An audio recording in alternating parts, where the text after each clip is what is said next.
Welcome to the Play Myself Show, and today I have a real special show. It's my first live show in camera. I have Jackie got us.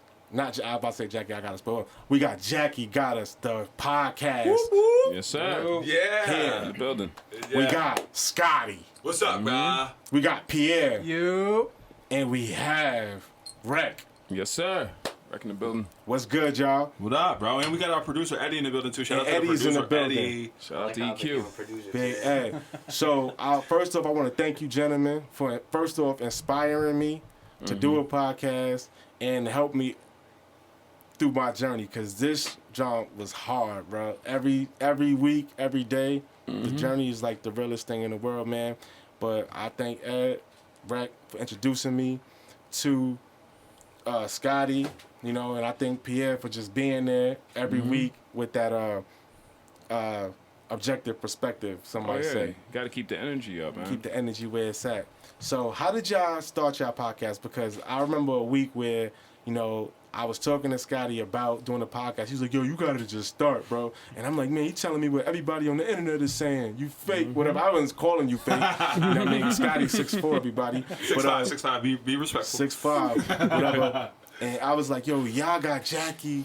Like, you know what I mean? That's y'all moms. Y'all pulling from a different place. Yeah. And I was like, I don't got nothing. I'm just a dude that just had to be doing something. You know what I mean? And go ahead, man. Tell us. So the podcast, like we said, we were starting the podcast. It's different because the brand came and then the podcast. So the Jackie Got Us brand was Pierre and I started. We started a brand with like clothing and merch and things like that. And just like Pierre wanted to model, so we had to like figure a way how to do that. And you know, watching the internet, everyone is like, yo, let's get paid for your own, the entrepreneur mindset. Right. But the podcast was absolutely influenced by Ed, because he was just having these brilliant conversations. And like, I look at things and be like, all right, bro, let's leave a digital footprint. Let's not just waste these things, right? And plus, we have kids, right? I want our kids to be able to see us in a realm where we're like at this age, because they're so young. But yo, you were this way at this point. So if we leave that, we got to create this atmosphere where we can talk every week, once a week, and then just have fun. And it's kind of like a hangout, you know what I'm saying? And right. it just became this really cool, fun experience, and that's how it all started. Catching up. Yo, so I first met Ed at the shop, Yes, right? sir. At his shop. And I used to always go in there with like a different point of view. And he was the only one that was feeling me, but he was like, yo, say that right now, because he went to like see everybody else's reaction. And we used to just kick it like that. And then when we both found out that we was Haitian, it was just like we just started talking stereotypes and, you know, bias. Yeah. And it's so weird because people didn't understand it. And I still think people don't understand our culture like that. But I try to always, like you said, understand it how I understand it and leave that footprint. Facts. So we know that we're not falling into like everyone else's plan. Facts. Because, you know, I did an interview with a historian the other day, a Haitian historian, and he's like, well, how do you feel about this as a black person? I'm like, well, I didn't really experience that like that the same way, right? Yeah. And then like listening to y'all show, I heard Ed say something that like really resonated with me. He was like, yo, if somebody comes to my house and it's like time to eat, my mom's is like, all right, you eating or we all eating? But I also remember being at a friend's house and they was like, yo, we about to eat. You going home? Oh, it's holy shit. sir. That is the worst feeling ever, bro. That's the worst feeling. I had a worse one. I remember I was at a friend's house, and it was like 100 out. We was playing outside, and his mom made us drink from the garden hose. Like, it wasn't even like, it was like, yo, ask your mom, get some water. She's like, man, he didn't even want to ask. He was like, yo, she gonna get tight. And then he went inside, and I heard her. She was like, tell a boy to drink from inside the house. And he came out and took the garden. He was like, you good? I was like, well, I'm out. Yeah. I love this side of the house. Maybe I'm just not. If we're as chilling, bougie not as that's you. the only option. Like, she wouldn't even let me in the house. Oh, she wouldn't let you in the house. No, Like Jim he Brown? went and got a drink, and he was like, yo, can I bring a drink out to him? She's like, tell a boy to drink from Oh, inside for the house. real? Oh, Yeah. that's also some Jim Brown shit. Like Yeah. some, like, Jim Brown. That was can we crazy. swear in your show? I'm sorry before I get crazy. Yeah, you can do whatever you want. Oh, Man. all right, yeah. So you're like, yo, you asked to help him with furniture. So you know, No, that was crazy. We don't let niggas in the house. That was crazy. Wild. Y'all still Yeah. friends? Y'all still friends? No, I was a little boy. And the reason I asked was he white called because her a bad I word. just thought like, you know, it might have been triggering if it was another way. But I know like that a lot of racism goes across as racism, but it's really not racism. Nah, this person was black. Right. But He's just foul. that that movie. Now, Yeah. I heard y'all perspective on it. Yeah. And that movie, that part in the room, not the pie part, because I know you guys went in on that, but the part where just the argument, just that conversation. I feel like that's a conversation that a lot of brothers have. Yeah. Yeah. 100%. A lot of people have. Yes, sir. You know? As you know, right? Because you have conservative views. I know you identify as a libertarian, right? I'm a libertarian. You're a libertarian. That just means, so let me explain that to you guys. Libertarian means just a guy who likes to fuck liberal girls. Conservative guy like liberal girls. That's what that means. And I'm a happily married man. I'm a happily married man. No, he's a married man. That's a joke, guys. I'm just kidding. No, I'm just saying, like, no. So I know you had these conversations too because I listened to your show, and like you had these conversations too because me and Ed deal with it. We got the lefties in the room, but being black and conservative is just such a stigma now, right? That you can't have that conversation. I feel like that movie showcased it well. It's like, no, black men have different perspectives. We don't all think the same, and it's okay. That's how we all grow, and that's the beauty of that. That's why I love that movie so much. 100%. And you know what's crazy? I'm not saying who the liberal is. I will, Pierre. But I thought that Pierre was probably the most conservative person when it comes to expressing views. Yeah. So like when it comes to conservatism, it's more about I'm thinking about me and mine. Like, yeah, I want the whole world to have theirs, but I don't know. What year was you born, Pierre? 2011. 92. So you was born in 92. So you don't remember what it was like being Haitian in the early 90s when we was like, not villainized, but it was like, oh, they got AIDS. By the time you would have come to recognition, it's probably we grew out of it. Right. Yeah, so it was a little different. Like, being Haitian was like, you know what I mean? You had Haitian to was scar a the letter. star. Yeah, and so we always had, you know, conservative parents. Like, Haitians weren't going on food stamps, and we weren't like disrespecting police.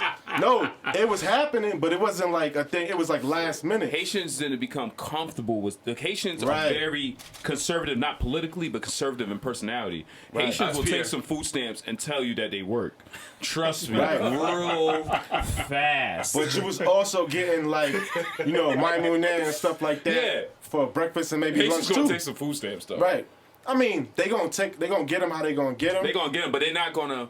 Compared to Black America, that's been beat down Compared with to the America, welfare system. yeah. No, I'll say Black America. Yeah. I'll say Black Americans.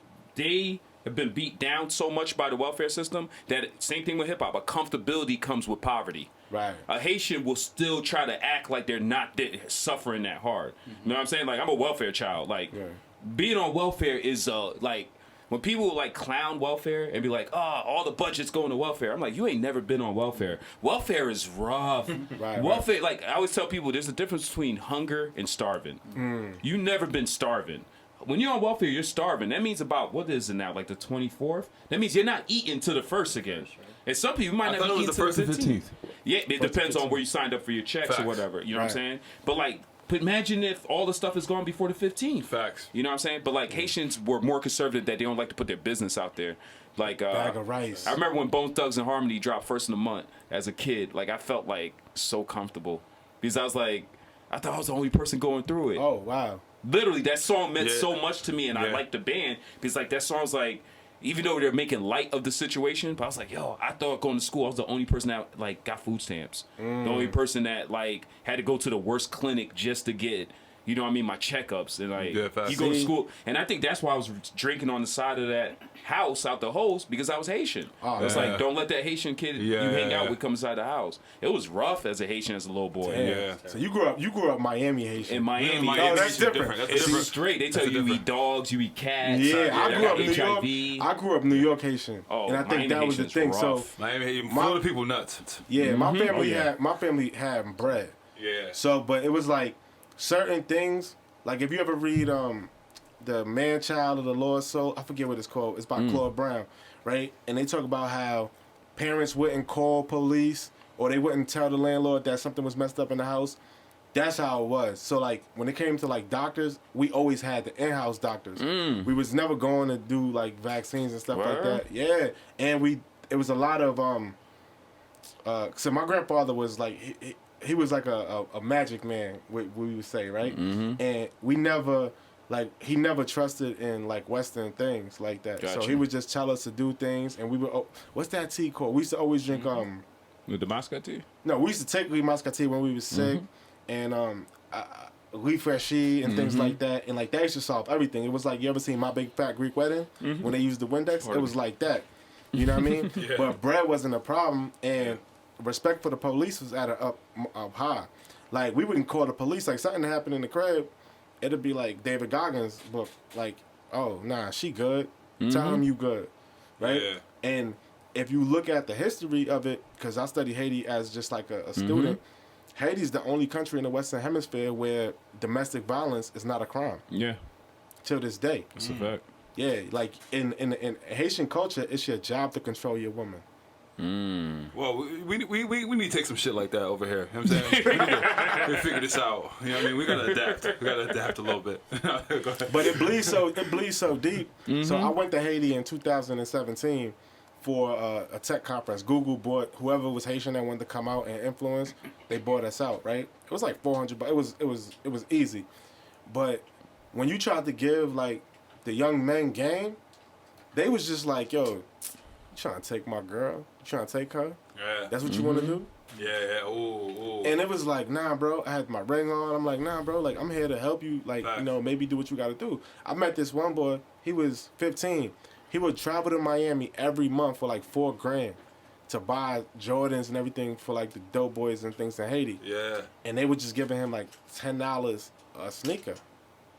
And I'm like, bro, you get robbed one time, your life is over. Yeah. Stop doing that. Yeah. Because, you know, in Haiti, they don't have e-commerce. Yeah. You know? So it was like, and he was 15, he was happy. He's like, I got a job, I got all this. And then I'm like, dude, you made 5 trips to get one pair of sneakers that they got. It's the lifestyle. He's looking more for the lifestyle than the profit. Yeah. Yeah, he came back to Haiti and he's the man. You know what I'm saying? That's miseducation right there. That's a fact. Miseducation. Definitely. You know? You ain't getting me like that. Oh, no, not at all. Because you know. I'm selling you the house and the home.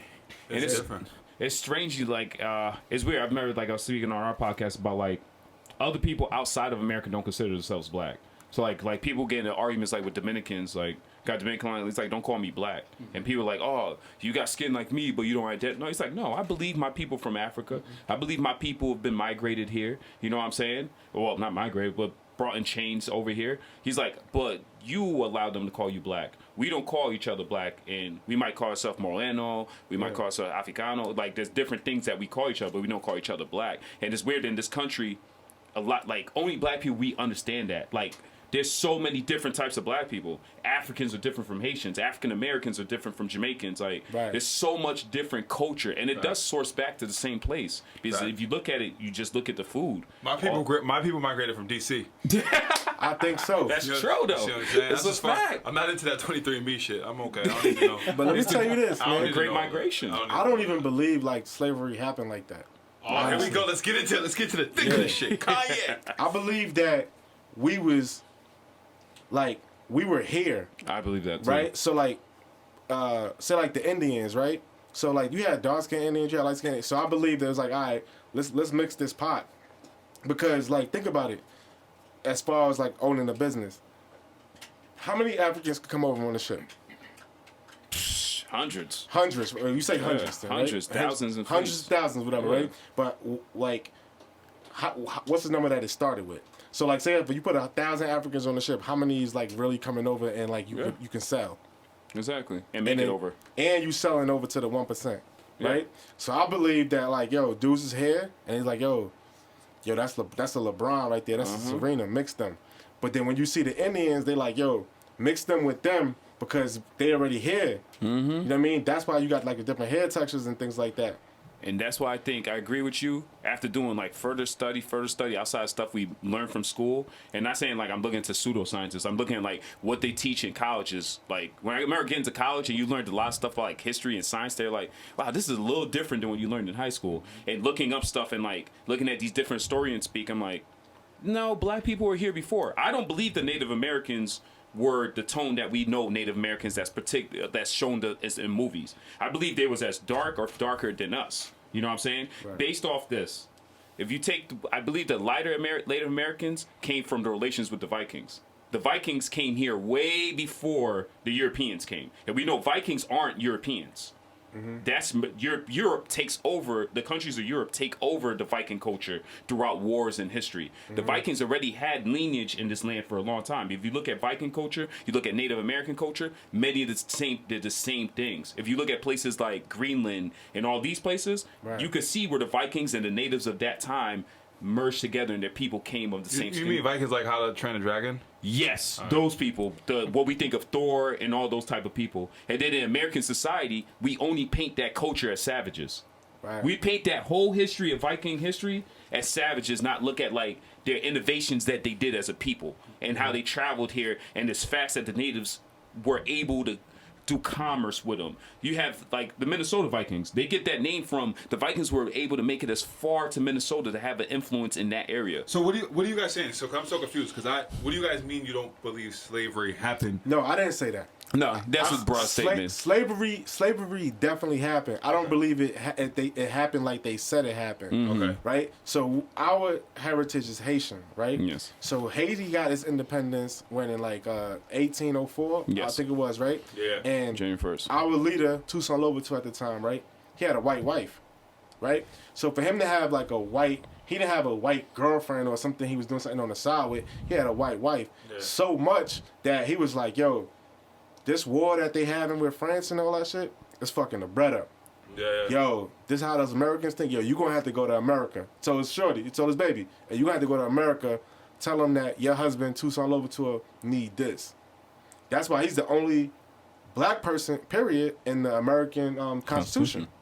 Right? Because he's like, yo, we gotta get this sugar off. I don't care what y'all going through. Yeah. Yeah, Facts. You know what I mean? And I see. I was gonna say. No, keep going. We on that. Yeah, no, I was about to say he gonna send he sent his pog there, but he wasn't there. I don't know how she looked, right? Yeah. So he sent his lady there, and she got that done, right? Yeah. But the only thing is, he started feeling himself too much. So he was like, yo, I could do this anywhere. So then when he defeated Napoleon, that's where the Napoleon complex came from. When he defeated Napoleon, and then the Louisiana Purchase happened, and then America bought, that's all part of the plan. Yeah. That was all part of the plan because America kind of saw that, and they was like, remember, there wasn't the internet, so he was sight unseen. So they was like, oh, this dude is doing that. Oh, he defeated Napoleon perfect because in America's eyes, yo, they was weakening those dudes, and that's what they wanted to get out of. Because remember, they was still with like going through it with them too. Yeah. Facts. Haiti did it first. Yeah. You dig what I'm saying? So Haiti weakened the lines. Right. Yes. But I think what messed Haiti up, and I forget his name, Alexandra, I forget his name, but what he did was he gave the Spanish countries like Brazil, Costa Rica, Guatemala, all those countries, he gave them like, yo, 300 troops, 4,000 rifles, and he was like, look, I don't want no bread from you. I'm gonna send my Haitian soldiers down there, and then the only thing I ask for you to do is freedom from slavery, and you don't owe me nothing. And give sovereignty. But if America or Spain found out about that, it'd have been over. But I think like that's where like that bitterness come from. Like that's why Haiti don't get help. To me, they don't get that help like that because it's like, yo, they did that. And although slavery was done in America at that time, they were still getting that slave labor. Yes. And it's kind of like what we doing in like China and all that stuff now. Yeah. So And going off what he's saying is, we are taught in America as black men that our namesake in this country is brought over by slavery. Like what I bring about the Vikings and what he brings up about Haiti, American schools, they teach you this so you don't empower yourself with these. We're taught about Rome and all these different things that help lead to the development of America. And if we are taught that a lot of things that developed to the development of America came from different angles of powers that we don't align with, it would change people's point of thought. Like Toussaint Louverture should be celebrated as much as a Malcolm X or Martin Luther King. Toussaint Louverture was a leader of the only successful slave rebellion of history on this earth. The next closest would probably been the Spartacus Rebellion. That's the next closest one, and that's praised. That has TV shows and all that, and that was a failure. But it was very motivational. You know what I'm saying? But Toussaint Louverture is the first free black republic in the world on the Western Hemisphere. Right. You know what I'm saying? And the first only successful slave rebellion. Now, that slave rebellion doesn't come from just people in chains. So, like, when you go back and you read on the slave rebellion, you realize when Columbus came to Hispaniola, and there was already people there. There was already people of our color. Right. So if you go back to even thinking of the time of, what is it when all the continents were put together? Shit. I was about to say prehistoric? Pangea. Pangea. If you believe in Pangea, and Pangea splits, that's why they say with animals. That's they the say Babylon that's Tower? It's the Babylon No, Tower? Pangea is the concept, like, if you could see how before the place changed, all the planets, all the continents was one big continent on Earth. It's in the Revelations. Yeah, it's in Revelation, and it's in what we learned in school too with tectonic plates. But that's how they explain to you why there's jaguars in South America and there's cheetahs in Africa. And with adaptation, the jaguar is designed to climb trees and the cheetah's designed to, but it's still the same animal, same species, same. That's why cats are evil. Yeah. So the same thing goes with people. If you said all these animals that would have been in what is Africa now and South America are the same, people would be the same also. So if you look at like Columbus's like trade routes, you can see in his diaries he bought trade routes from the Moors to come to here. He didn't find here on the accident. That's what American kind of school teaches you because they're summing it up. Yeah. He bought the trade routes to go trade with merchants that already lived in these islands of the Caribbean. Wow. So like when it was time for them to come and enslave, brought Africans there was already people that looked like Africans that lived there. The Taino Indians and maroon communities were already on the island. And the way the slave rebellion was able to happen, slaves were able to escape from their slave masters and run to these maroon communities and live in the forest with regular cities that they already had. But let me stop you right there, Ed. I also don't believe slavery was like that either. Like, here we go. So said it again. I'm gonna go deep. Boom, boom. So, and this might just be like, because I'm just saying they're saying that all black people are here from slavery. Oh no, black people are in the Americas because a lot of brothers now, instead of calling themselves black, they'd be like, I'm indigenous. And people are like, you're stretching it. What is that, from Avatar? No, indigenous means you're of the land already. Yeah. I didn't migrate here. Native Americans are indigenous people to here. Okay, they're saying, so just like European history people, your people of European lineage aren't indigenous here. But they also say we're not indigenous because we come from Africa, we come from Haiti. There's black people that say in the South, no, I could trace back. I go back to the natives that was here. My great-great-grandfather. 23andMe shit is fake. All that ancestry shit is out the window. Nah, the ancestry joint is real. How? You did your ancestry? You did? Yeah, I did. I'm doing it. I'm still doing it. Because Wait, you're still doing it? That means they still got you on pocket. Nah. Well, no, I It's not expensive. no. They save your joint when I'm tired. I go back. But the ill thing is, What do you mean you're tired? You go back? nah, because once you can start it and you got to do your own research, right? So I found. I'm paying you for me to do my own research. Nah, Like that's a whole college. fact. No, because they'll find a name and will look like a name, and this is what made me start looking at this. So in the 1800s, like my great grandfather, he came here on a ship, but he was the admiral of that ship. You know what I mean? And he was important. So that means Admiral means captain. Now that means that he was High-ranking. in charge of the ship, Yeah. right? I'm just not as smart as you two. So Nah, but that's his military stuff. So when I talk to you about like the way slavery went, it's like this, bro. Slavery is not cost effective, right, at all. But think about the history of it. So if you had a slave, right, and that slave was acting up, what you gonna do? You gonna beat the slave, right? Say you gonna beat the slave. Or I'm just not gonna have slaves. But go ahead. Hypothetically, right? Yeah. No, this is what we think. This is what they teach us that happen, Yeah, right? yeah. Now I'm not gonna say that slaves didn't get beat, but man, you're not gonna just sit there and beat me every single day, and I'm gonna produce more. The human brain don't work like that. I'm either gonna rebel or I'm gonna run away. And there's stories, there are diaries where they were like, "Oh man, you gotta go find this person," because they knew where they was at. But it was like, "Yo, you're not just gonna beat no man like that, and he gonna And stay get production there. out of him. Right? Because especially now we talk about the top 1%. They own them. So it's like, you know what? I'm not working. Just kill me, because that's what I would be on. Yeah. Right. That's But then, what we were sold was, oh, so we had the Civil War, and then what you did was, if a slave didn't want to work or a slave was sick back in the South, they had to be taken care of. What happened when they moved them to these cold cities? That rent still had to get paid. You were sick, you take your ass to work, or guess what happened? Tomorrow you don't have a job, and now we're gonna put you on the tip. You see what I'm saying? We're going to put you in these big buildings, and we're going to put you on a tent, and then that's where we're going to get our crime, and this is where we're going to justify all this other stuff we're trying to do. You dig what I'm saying? You just fast forward mad systematic racism, but No, that's what it is, though. I think I got it. If you own somebody, if you own something, you going to treat it. Hollywood. This Hollywood slave. Like I said, remember we was talking about black movies, right? You brought up. I really don't know the definition of black movies. You brought a movie like Glory. I had to go home and think of like, how do I define black movies? Black movies are movies directed for to attract a black audience. Slave movies aren't attractive for. Shrek attracts a black audience. Eddie Murphy was in it. No, but it's not directly.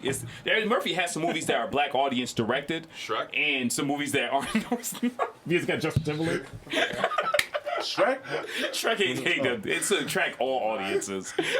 Slave movies ain't to attract black audience. They do not make slave movies for black people to go watch. Exactly. Not at all. I'm not sitting there watching this. But there's a Hollywood slavery that we all believe that's how slavery worked. We believe, oh, you didn't pick that cotton boy, and they whipping this dude every single day. No, there's. All slave owners are horrible, but it's people that mismanaged their property. Nah, bro. Like, to me, so Solo.to was a slave owner. He was a slave owner. Right? Yeah. And I feel like, that's so he slaved his own people? No. He slaved the slaves that was coming. Or the slaves that he bought. So where did he buy these people from? Wherever they were selling them. So he had any skin tone? He didn't care. It wasn't like that, bro. Like, so in Haiti, like I said, for him to marry a white woman, shout out to think him. about that. Shout out to him, setting the turn. Good look, follow suit. But like, think about that. You know what I mean? And like on his own accord, and he was a slave before, so it was more. He was slave or he wasn't? He was a slave. Oh, okay.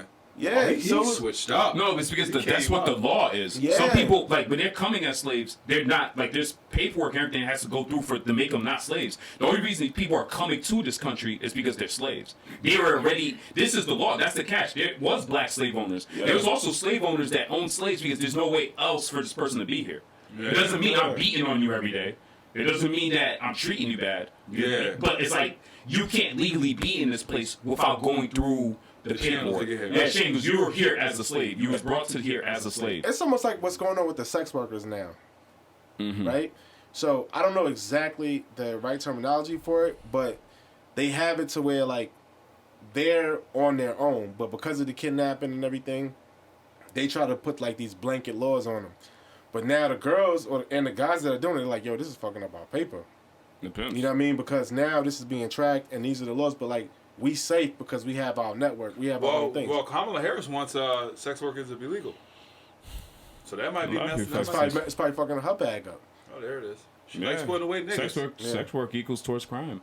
I don't think Kamala Harris is not black to me. Yo, come on. We know this. Okay. She's a minority. She's a minority, but it's like this. What makes you black? No, so look. No, you're right. Not black. Tim's. You're right. You're right. That's Tim's drink. That's a grip. We was just watching the grip so that's a grip, right? So, she on Kwanzaa, right? What you seeing? I don't celebrate Kwanzaa. So I don't think anybody celebrates Kwanzaa. Kwanzaa's good. I'm gonna start celebrating. I've honestly in my life never met somebody that celebrated Kwanzaa. I remember our mom tried to make us celebrate Kwanzaa 1 year, and we protested that shit before Colin Cat protested, and it didn't work. We've been celebrating this pagan holiday ever since. Huh? He asked if she could make a PlayStation with some Jordans. She's like, we making gifts. He's like, can you make some Jordans? I gotcha. The way y'all look at Kwanzaa is like as an alternative to Christmas. No, hold on. I don't even look at Kwanzaa. Let's be clear. Just for the record, I don't even look at it. So you studied Kwanzaa? You understand how it works? Kwanzaa's just like this, bro. And from what I understand, and we can pull it up, but like you see, I have my family values in the back of y'all. Yeah. That's what I want my son to know. So when you talk about Kwanzaa, it's about reflecting on those things. You can do Christmas, but it's like, look, this is what I'm grateful for this year.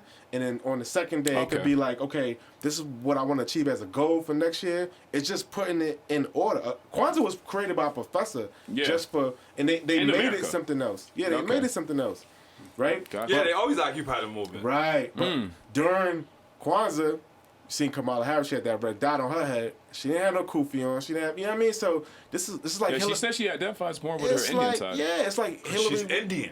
She's Indian, but a lot of the Caribbean identifies with their Indian side but too. if you remember, in Jamaica, when the Indians came, and that's how you got the coolies and all that stuff, they came to mix, but it was like, yo, I'm better than you. Yeah, and that's but where at the whole times hair they brought over concept as came slaves from. also. And like Guyana, Indian people were brought over as indentured servants. To this day. Yeah, to this day. So it's like. So, But what identifies you as black? Thames, Yankee fitted. You know, New York black. You know what I'm saying? I'm talking New That's York a fact. black. This is what I Attitude. believe in, black shit. Not pro black. I'm pro black, but I mean like just hip hop culture. That's as far as I get. I'm not depth at all. Like I have no deep. I'm not woke like Pierre. I'm none of that shit. So you I'm agree mad Eminem's a superficial. visitor? Huh? You believe Eminem's a guest? No. I culture. know Eminem's a part of the culture like Elvis is. He's in it. No, they're guests. They're not Elvis. guests. They're in the crib. We all was raised in the hood with the white boy in the block. nah, you supposed to be, I feel like you supposed to be pro whatever you are. Yeah. So what does that mean? So like, Or if you're pro if you something Haitian, negative. if you black, you supposed to be like, yo. Yeah, but here's the thing about that. And that is my only question. You supposed to feel supreme. Pro white. Yeah, you're not allowed to say you're pro white. Unless you're white, you can't be supreme. Yeah, You that can't be sucks. supreme. Yeah, so not here's, fair. Yo, and time out. Here's my question with that too, because I have pushback on that. Is a lot of this shit isn't our choice. Exactly. Like I was born this way. I didn't get a choice. Like now, if I had the choice, I would still be black. But what I'm saying, I didn't get the choice. You know what I'm saying? Like, so when people are pro these things, it's like, well, our parents were this. Like, we didn't ask to come into this world. Right, but that's confidence though. No, you still. If you overthinking something, that messes with your confidence. I don't. Say it again, because I'm confused. If you overthink something like, oh, I'm supposed to think that we're equal or whatever, and now put that in like athlete terms, right? I don't believe. Yes. If you think that, yo, that dude's gonna beat you because he don't believe that. Yeah, I this whole equality shit. There's levels to it, right? So like, there's just a different world. I'm 6'5". It's a different world for a 5'2" white guy than me. It's just a Right. different world. It's not going to be equal. 5'2" I'm black not guy. getting nuggies. Yeah. Somebody's not giving me nuggies, right? There's just different things that happen to these Right. individuals. They just happen. Huh? What? Exactly, a nuggie, bro. You were Like, born dudes in ain't done. 2011. He's right. That's gonna be the next F facts also Yeah, too. yeah, but I yo, work but this, on that you were one. born in 2011. You didn't have bullying, so you don't understand what this is. It- What I'm saying is, You didn't have bullying? Nah, he didn't have bullying. He grew up with it. They have cyberbullying or Don't listen something. to Yeah, they had keyboard bullying. So my thing is, it's just when people are asking for equality, what exactly is equality? Do women deserve equal pay? Yes, we agree with that. Do people? But it's hard to just throw out a blanket statement like, I "Yo, gotta push equality." back on all of that. Let's push it back. Poke holes, please. So now, I don't think that like anybody. I believe that like so. I'm a libertarian, right? So I believe in the free market. So I Me believe too. you should be able to hire who you want, yeah, and like as far as experience, get them what they need, right? But that's based on your belief. I don't think that a law should tell you, okay, now if you're a woman and you start a business, yo, do you? But it's not like, oh, this dude makes this and I do more work than him. Then it's like, yo, why you working there? You know what I mean? Like if you if like so you own a barbershop, right? Now if you deliberately say, I'm not gonna pay this girl barber because of that, now that's crazy. That's But- outrageous. it's outrageous. Yes. But it's also on her to be like, fuck this dude. I'm going to another shop. I must go to a new shop. But I believe that person should be exposed also. The barbers, the owner. Yes. Yeah, but that yes, but yes. that goes back to Yeah. what he's saying about free market. Free market Yes. will expose you. Yeah, it will expose you. Thank you, Good Eddie. seeing you, brother. It will expose you. So, right, if that comes out, that's like the Supreme Court case, Masterpiece versus Colorado, right? That's when the gay couple wanted a cake the for cake, this, yeah. this Yeah. ceremony, and the guy said, "I will sell you any bakery goods. I just won't perform. I won't sell you the cake Yeah. for your wedding." He wasn't being like offensive or anything. He was just like, "Yo, I'll sell you whatever other stuff. I just don't want to put the stuff that goes against my stuff because I'm an artist and I create this and I do this for the Lord." Right. Like, Yes. and the Colorado at the time said he had to. It got all the way up to the Supreme Court, and then they overturned it and said he didn't have to because you can't violate someone's Yeah. religious freedom. So with that being said, is like you can't put yourself in a position where like if you choose not to serve someone because of your religious beliefs or whatever, you can be outed, but the free market will shut you down. Right? Anyway. There shouldn't be a law. There shouldn't be a law that says you have to do something. Right. Unless it's pointed out like so even with like decisions like that, things do get altered after it. So like I remember even when we spoke about that, they even said that like your promotion didn't say that to attract the clientele that you would get. What you mean? So like with his like promotion as his bakery, it wasn't say like I'm a Christian based bakery. Yes, he was. It didn't was. say that Yes, on he his did. promotion. He going was. into it? Yeah. Okay. Yes, then. he was. But that's what Because- I'm saying. Yes, it was. That's Yeah, what I'm so saying. like in that case, 'cause- that situation's so particular because of free market. Some free market like you're not so like a barbershop. You're not so particular on who you attract. So there's certain things based on skill I could deny people. Well, right? and also, no. See? Yeah, Yeah. but there's also things like based on like what do you identify your craft as? Yes, So the yeah. guy from I forgot his name, but the owner, he identified himself as an artist for the Lord. So he beats it. Yeah, he wouldn't even make cakes with alcohol or drugs or even Halloween Yeah. cakes. That's how to an extent he went. So that's what I'm saying. But that's what I'm saying. agree with If what you're saying. he was a bakery that didn't identify that with his business plan and what was presented with his DBA and all that, and he just went into it, and then a personal, he got to be outed. If his personal, like if you are online. And your personal view, if you're a Christian, you work at this bakery. This bakery is marketed to everybody. Yes, I come in and you deny it based on your He view. didn't, but that's the thing. That's why the semantics is. He didn't deny them. Right. He said, "I wouldn't do this Yes. particular thing. I'll sell you anything else in the store." Gotcha. They were targeting him because They was targeting They him wanted because a of personal what was. cake. Yes, Yeah, yes. But I'm agreeing with you. I'm agreeing. Yeah. He did everything. He did everything right. That's why he came out But top. back to my point I was gonna make with the being a barber, right? If you barber is commission or salary, right? So now, okay, if I work 40 hours, should I get say $600 a week, right? But you working, but you're not working, right? Yeah. But I feel like the free market, cause as far like you got I forget his name, like the one student you have as far as Yes, like a barber, Drew. right? Joe, Drew watches everything, so like he's paying it forward right now, you know what I mean? And no denying that, but it's not easy to be that. Like if he had kids or whatever, like he wouldn't. You know what I mean? I don't know if he has kids or whatever, but the free market is gonna solve that. Now I'll give you an example, 2 examples. One, when it comes to like the minimum wage, right? Because it's almost the same argument. Back in the day, you used to have gas station attendants. Yes. Right. And the gas station attendant was usually a child, right? A younger person. But that younger person was peeking in the garage Figuring because it all out. his career might be, a mechanic next. Facts. Right? But then, now for the independent business, when the minimum wage go up, who you gonna get rid of? You gonna start trimming from the bottom. So Yeah. now you don't have that dude, right? And then now you have the mechanics. So now he's losing skills. Right. Yeah, 100%. So he's losing those guys now. And now the older dudes are like, oh, if I can make $15 working at McDonald's, $20 working at McDonald's, now where are these young dudes finding a job?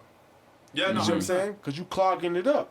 You saturating and the you're market. losing don't mind ambition that. and all that other stuff too. I don't mind that. You don't mind that because you're an independent business owner. Exactly. Yeah, Because so you selfish. I understand everybody not wolves, everybody not leaders.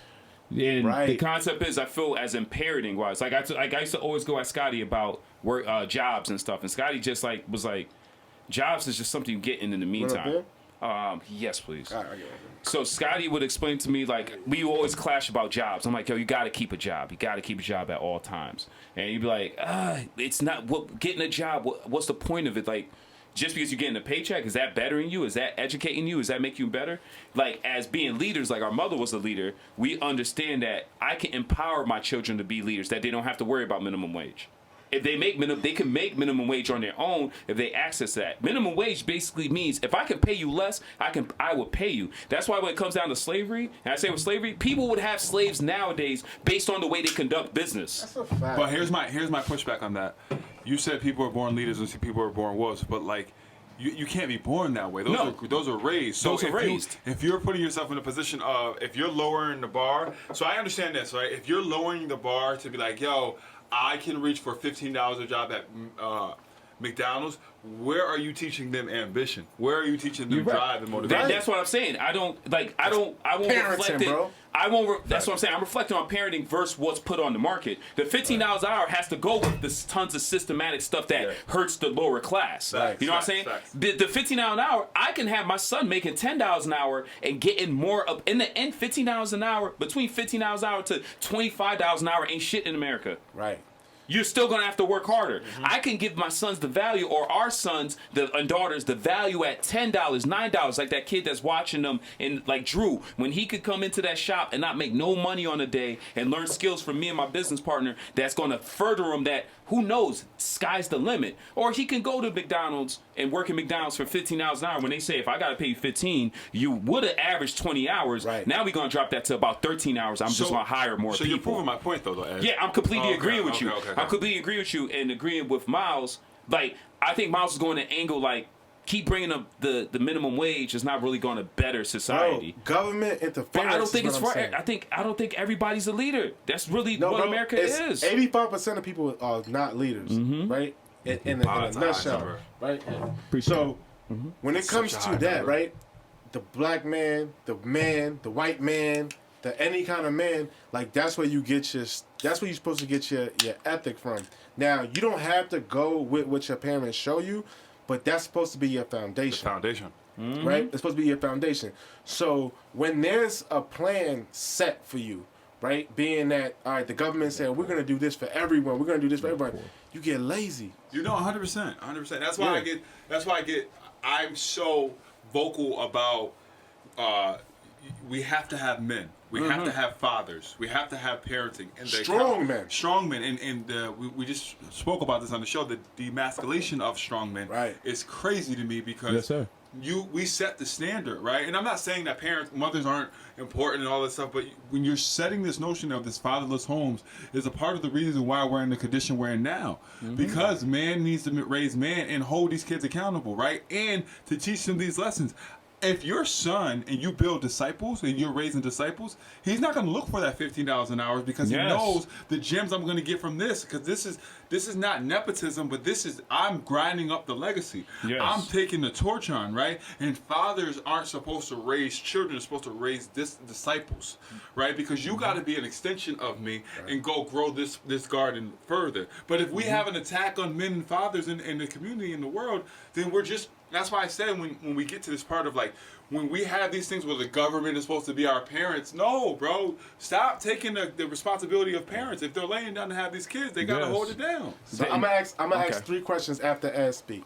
After Ed speak, I'm gonna ask 3 I'll questions. make it quick. So that's where I I'll come at you, Scotty. And it's not coming at you No, as if you said something wrong. yeah. That goes with the concept of what I'm saying with like people worry about minimum wage going up. They worry about affirmative action and things like this, right?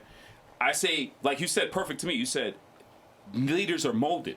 But if we coming from a society that we know our leaders were taken away, we know our leaders are not there, it takes brothers like us have to take that responsibility. You've been a prime example of it, and so is Myles. And me and Pierre are learning from it. You know what I'm saying? That like Myles, when he comes in the barbershop, he's captivating, polarizing. 100%. That's why I was like, you doing the podcast? I gotta link you with my brother. Yeah, you're 100%. polarizing. You're first off, you're a life coach. You can influence people even older than you. When he speaks, people listen. Even if he's wrong at times, people are like, I gotta see why he's wrong. Facts. And he's willing to be like, I see where you're coming from. But if we know we came up with brothers that don't have fathers, that don't have leadership, and like I'm cutting people hair and they're like, yo, they bringing that minimum wage to $15 an hour. I'm supposed to say, bro, that ain't shit. That ain't shit. And, all right, that. you're going from you're making $100 extra a week, dude.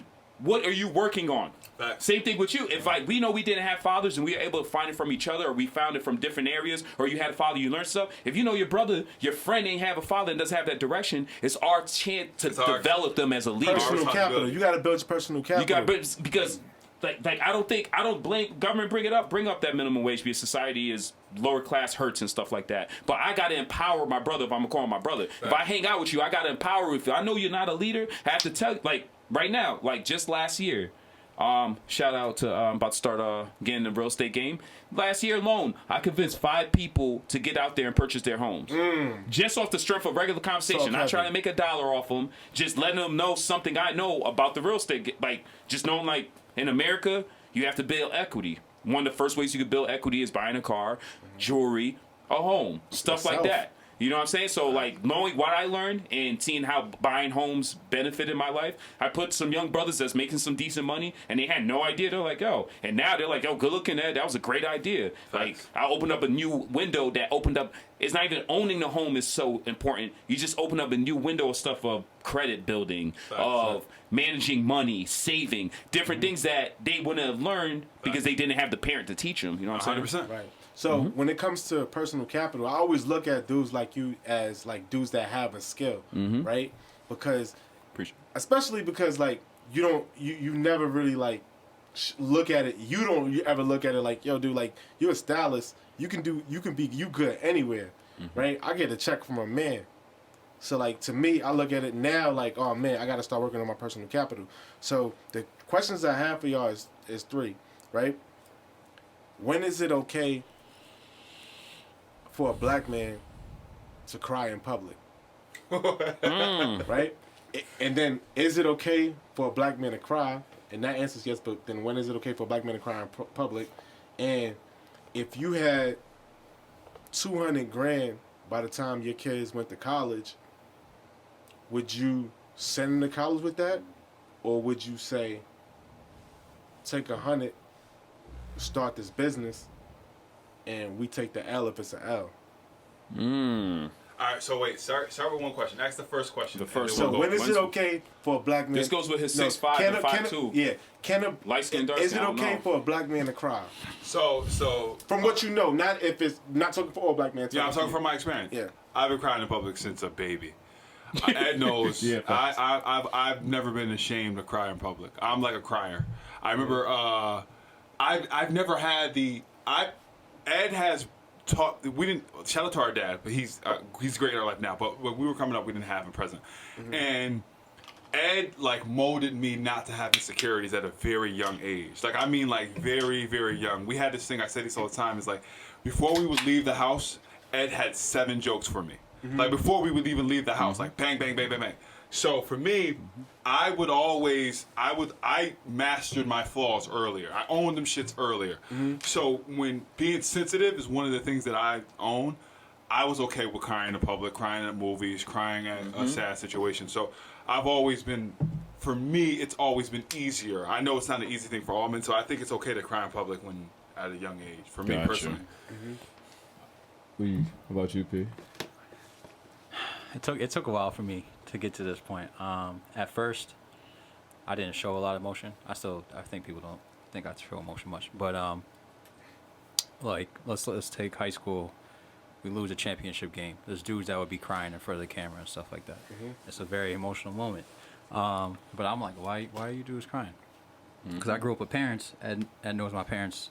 Unless it was someone passed away, Haitian parents, they're not crying about nothing. I'm not gonna, at least they're not gonna show me that they're crying. So I grew up with that all throughout most of my life to my mid-20s, until I think it was my nephew when he got picked up in the draft 2 years ago. That was the first time. That was local television. You could see me bawling my eyes out. I think it reached a certain point, and being around men like this, that taught me it's all right to show my emotion. Right. That's not meant to be buried inside of you. You gotta let that out. So I think there's a time for everyone. I wish it was before, but like I'm learning it now. And now people around me in my same mid-20s, going into the early 30s, I'm trying to do the same for what you guys have done to me. So I think it's different depending on people in their background. But is it all right to cry in public as a black man or as a man in general? Yes. I believe crying should be weaponized. I believe as a black man, I'm with him. Yes. I think as a black man, Scottie gonna say I'm a bit. People might. I don't say this out of any prejudice. As a black man, and since a child, I believe I'm the most powerful thing on this planet. As a black man, I believe there's never been a situation. As a kid, I looked at everything in society as our part in history. We learned a lot of society through entertainment.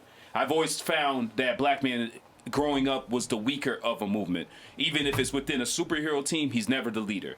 If it's within a movie, he dies first. There's so many things I taught that. But every time I came to we playing street football, even if it's with different minorities from Latino to white to black, I felt like I'm the most. I always felt like I'm up because I'm black. I jump higher. I run faster. I'm stronger. I'm tougher because my people been through something. I've always felt like being black was an armor. So the problem with that, we lack a lot of empathy in our community. And I feel like when I say weaponized, I feel strong, positive black men, and I learned this from Scottie. And especially when I saw P crying on Channel 13 News, so like soft, Florida bro. Evans when James died. Goodness. I was gonna bring up Von what's his name? Von Davis when he's crying for Joe Biden. Yeah. What? Oh, you ain't see him cry? I didn't see this. Come on, bro. He was crying because he won? He was like, yo, come on. It was like when Jesse Jackson won when cried when Brock won. But I've been to funerals when the men want to hold tight, and the children and the women and the younger men are looking, for guidance. That's my and thing. I feel like that's when I have to weaponize it and use it as empathy to show, even though I'm strong, we are allowed to hurt. We allowed to hurt, but I might cry and suck it up and be able to show. A lot of times, that's the problem we Haitians have with their fathers. It's hard to grow a good relationship with a Haitian father because he doesn't show empathy. He It's don't show no vulnerability. no either. vulnerability at harder. all. It's very hard. And then even in the black community, it's very hard because you got to be a man. You can't be tough. And then you can't take nothing from your father and listen to them gems he's giving you because you don't feel empathetic. You know what I'm saying? Yeah, so 100%. like, I think you should use it as that. Like, if I'm in a funeral and I know I probably don't want to cry, I'm trying to suck it up, and I'm seeing the strong women holding it in, I see the children lost, I might just break out and let that out and look to be embraced. Because then they're like, dang, Uncle Ed I hurting? wish. This is something I feel a certain way about this, but I'm trying to hold it in because I don't want to be embarrassed in front of him. Heavy. Yeah, because I always feel like if it's like a mass crying movement, I'll excuse myself, go get rid of these tears, and come back to be strong. It might be a false sense of strength, but I feel like everybody need me because I feel like I gotta hold it together for everybody. My wife sometimes, like, we'll be in a sad moment, like just like something personal will happen in the family, and she's like, she feels me tight. She's like, yo, why you not crying? Yeah. I be like, nah, I'm gonna do that after you cry. So why do you have that notion that crying is weakness? Yeah. Well, I look at it like a vulnerability, right? And although I understand that it's good to be vulnerable, right? And empathy is not sympathy. It says it on my values. But I feel like if everybody's at a state of chaos, it could catastrophize. How is crying chaos? Yeah. Yeah, crying is chaos because everybody's guard is down. So, no, I'm talking about, no. Now, if it's a personal thing, like, say if my dog dies or whatever, but if, like, say, like, a family member dies, right? And everybody's going through it. I'm going to be the person to be like, look, I'm going to go to the store and I'm going to get everybody right, or I'm gonna go in the house, I'm going to start the car, I'm going to do something to where I'm perceived as, somebody can call me, because if everybody's crying, people don't want to bother that person either. So you're emotional. You're not nurturing your emotional intelligence. I am. I'm just saying that's what I feel. Yeah, no, and I understand that. But what I'm saying, so to poke holes in that is you're looking at this as a weakness. So our natural emotion as from 1 to 4 is when things don't go our way is to cry. Yeah. Right? And as you as a father, and I'm not saying you do this to your kids, I'm just saying this, I'm just putting it on the table. As you as a father, if you have this notion that you can't cry and you can't be okay with this vulnerability, you're telling the kids they're doing something wrong. But being a father changed me though, as far as that. Okay. But that hasn't come up with my son. But prior to that, like, I've always felt like I've had to be the strong one. And there's that's what I'm saying. I agree with that. And I know, and there's like points in our life that me and Ed had to take that role, and like I think balancing that and channeling that. Ed was strong at times, and I'll be as strong, but we would both be as strong. It doesn't mean that like because I'm over here crying and Ed's not, I'm not the strong one. What I'm saying is because when you have a child, right? My 2-year-old cries at everything. If he doesn't get his block, he cries at everything. And if I have this notion that crying is wrong, I'm not allowing him to develop his emotional intelligence to understand that, it's okay to cry because I'm processing my emotions. And I think that's what the black community does bad is we never allow the proper channels of emotions to happen, right? The 4 stages or whatever stages there is, like like grievance and depression and all those things and regret. All these things. You as a kid, if you teach them that young, you allow them to go through that process. As they get older, they're able to be more in control. But if we look at it as men, because these are our disciples, they're going to look at us for everything. If we look at it as weakness, they take it as weakness, and you're hardening their heart too prematurely. Right. But I don't think that, like, I think it's different, right? Because I've never been in a situation where I have to cry in front of I don't have no problem crying in front of my son. Yeah. I'm talking about in public, right? So like when it's like something happens and it's like, oh man, I'm gonna go cry. I'm gonna cry in the car, or I'm gonna cry with my family.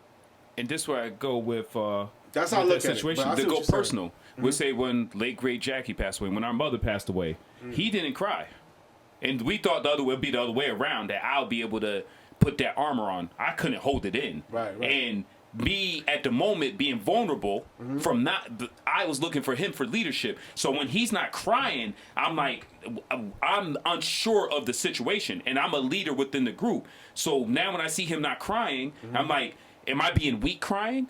Because I know he's a strong man. But this was context of this. This was our Kobe and Shaq moment. Because me and Ed have been the 1-2 hitter our entire life. Yeah, break that down. Man. So what I'm saying is like whatever dynamic duo AD and LeBron, me and Ed has always been that, right? We've always been this dynamic duo, no matter what room we're in. So when I get the call, he's the one who called me and told me that. He said, "Come to the house right away." When I get the call, because I'm the sensitive one, and I come to the house and Ed is in shambles, his strength that he taught me. It's time for me to be this guy. Right. So what happens is we're look at it as like he gets in foul trouble. So when I walk in the house, I see he has foul trouble. So I'm the point guard. I got to play in the post now. So I wasn't crying because I was being strong. I was crying because this is my responsibility at the time. And it was his teaching that put me in that position. So I didn't look at it like I wasn't sad. I looked at it as a place of like, oh, this is what Ed does. Ed steps up in these moments and he takes care of the logistics. But Scott, that's still in private though. No, it's not private because now it goes further than that. He doesn't cry in public. We had to go because he's wearing the armor for everybody. Being the strong one for me, trying to chastise him through the fire. So now I have to take on it. I'm looking at him like, cry, stop, cry. I'm looking because I want that. He's the only one I'm gonna take empathy from the moment because where I'm at in life, I'm not feeling. I've lost my rock. I'm not having trust in people. So now, even I'm still building with my wife. You know what I'm saying? Yeah. So I'm looking for the next closest thing, and I'm looking for the empathy. But he's got to put this armor on because she's a very captivating people in people's lives. So now. I'm like, I need him to cry. So I'm bringing up sad shit all the time. Every time I'm like, you remember how she used to make chicken? Oh, I'm gonna miss her chicken. I'm like, you don't like her chicken? Say you like her chicken. Making me sad. I'm on him. I'm like, go cry. But he's putting this armor on. So by the time he cry, I'm not there for him because now I got tons of thought. I'm like, did he know something? Why he not crying? Why is he comfortable with this? If you knew something, why didn't you tell me? Because now that's where the chaos happens. Because we're not on the same emotional level trying to be leaders and men in our situation. You know what I'm saying? And then I done ran him through the fire so much on top of like, it made him strong, but he also has like not a resentment, more like, I don't want to show my emotions to Ed. Because I might not get back what I want to hear. I might be like, you pussy. You know what I'm saying? But now I can't do that, you pussy, because this is years ago too. This is years ago, and we're growing. So it's like he's doing it great, but I'm not thinking doing that. I'm not seeing him crying. I can't get on the same emotional level on him for when it's time for him to cry, for me to be there for him. And that's what happens with a lot of our leaders. Our leaders put on that armor and fight for us, but we don't know the lonely nights that Martin Luther King was in that room crying. Oof. We seen in that movie when Malcolm X, on the other end, his wife is on him like any one of our wives is going. I'm gonna say, I could dig that, and it's sad that you even have to say go back that far to think of a leader. But I think like you see, and I'm not even trying to know Barack Obama. You think Barack Obama was hurting during these last 4 years? I don't know. You don't think he was? These last 4 years? You don't think he saw black people suffering and bothered them? I think he saw that. I think Barack. Wait, better question. Do you think Barack is one of our leaders? Yes. Oh, okay, I do. okay. I think, and that's from an image standpoint, right? Yeah. So just like Martin Luther King, right? Martin Luther King had the standard for black people that many black people didn't live up to. Black people don't live up to that now. Yeah, Martin didn't live up to it. Hold on. Nah. Martin lived up to it as No, he fuck. didn't. I'm not saying he was. I'm not saying that he wasn't a great man. He's a great man. I'm not taking nothing away from him, but he didn't live up to his own standard. He had his flaws and things. Yeah, he expected more from people than he expected of himself. For himself. But Nah, Jesus I think Christ he did respected what the he same. did. Yeah, no, I think yeah. he did what he did. I think, and this is coming from a Christian. I think Malcolm lived up more than Martin did. I think that. Remember, I was just watching this last night. Talking about as a personal, as holding themselves accountable for what they wanted I think people that the to do. Muslim religion is more strict on standards than the Christian religion. In America, it is. I think that I think that's also personal on how much you dedicate. That's a freedom. Because not There's all no sex, not all sex. Because there's certain sects of Christianity that are very Yeah. It doesn't matter how strict the religion is or the church you're following. It's all on yourself. It's all on yourself. The people that Exactly, are within the NOI or Sunni Muslims, they chose to dedicate themselves like that. Yeah, 100%. And the Christians that are fully dedicated like that aren't broadcast as much. There's Christians that are fully dedicated, Yeah, but I it's don't eat not no in swine. favor to broadcast them. You don't eat swine? I don't even know meat. All right. But Pause. that's not because of Christianity. It helps. Or it might be your interpretation of what you read. No, I wouldn't say it's a part of It's not Christianity, but It's not Christianity, but it's a Yeah. part of my It's what dedication. God to This is mind, sacrifice. body, and soul. Yeah, Right. I believe my body's a temple, and then it has to be taken care of. So, like, to sacrifice. That's why I was just telling you that I'm trying to give up alcohol, even though you guys are about to make me relapse with this fresh smelling IPA. Oh, this joint is so. I need Yo, that. but no, but like I believe in the body as a temple you have to take care of, and I think that's a part of coming from the 40. Me and Ed talk about this all day. The devil in the desert, the 40 days and 40 nights. When Jesus was there, I try to model that. I'm nowhere near that, Of course, but I yeah. try to get to that point, and that's because of Jesus. It's not because of the worldly things or anything like that. But I just think that you sacrifice, right? In any religion, I'm not just promoting Christianity. Sacrifice. You can't have heaven on earth, and I think that's when people get into it. The Roman Empire, we watch it all the time. The death of dynasties is always they wanted too much, they did too much. You got to have sacrifice, you got to have discipline. And I think that religion helps you with that. And I think there's obviously men who abuse it, but I feel like that's what religion is. sacrifice. Yeah, religion is all sacrifice. Yeah. And you can go against it. Like my belief in God is different from your belief in God. Yeah. Right? But even if we believe the same, the way I believe in Christ might be different than he believes in Christ. 100%. 100%. There's no your relationship with God is going to be your relationship with God. I just think that like we shouldn't castrate anybody or feel I away agree. for somebody Yes. because they have a different belief. I agree. Because That's important. belief is harmony. Yeah. Yeah. Right? But the people that we kind of, I'm not going to say be afraid of, is people that have no belief in something higher. You get what I'm saying? Or the people who believe in the government as a God value. Right. Yeah, Literally, your the belief in your lefties. mother is different. My belief in our mother is completely different from his. Oh, Yeah, we he- speak of different things in her passing. That's why I say when you lose your parents, it's an unexplainable feeling. The yeah, conversations you no. have are different. When you speak to each other, you be like, I knew mommy in a whole different light than I you didn't know knew. mommy in the light he did. 100%. Like, It's a mommy didn't special like that. relationship.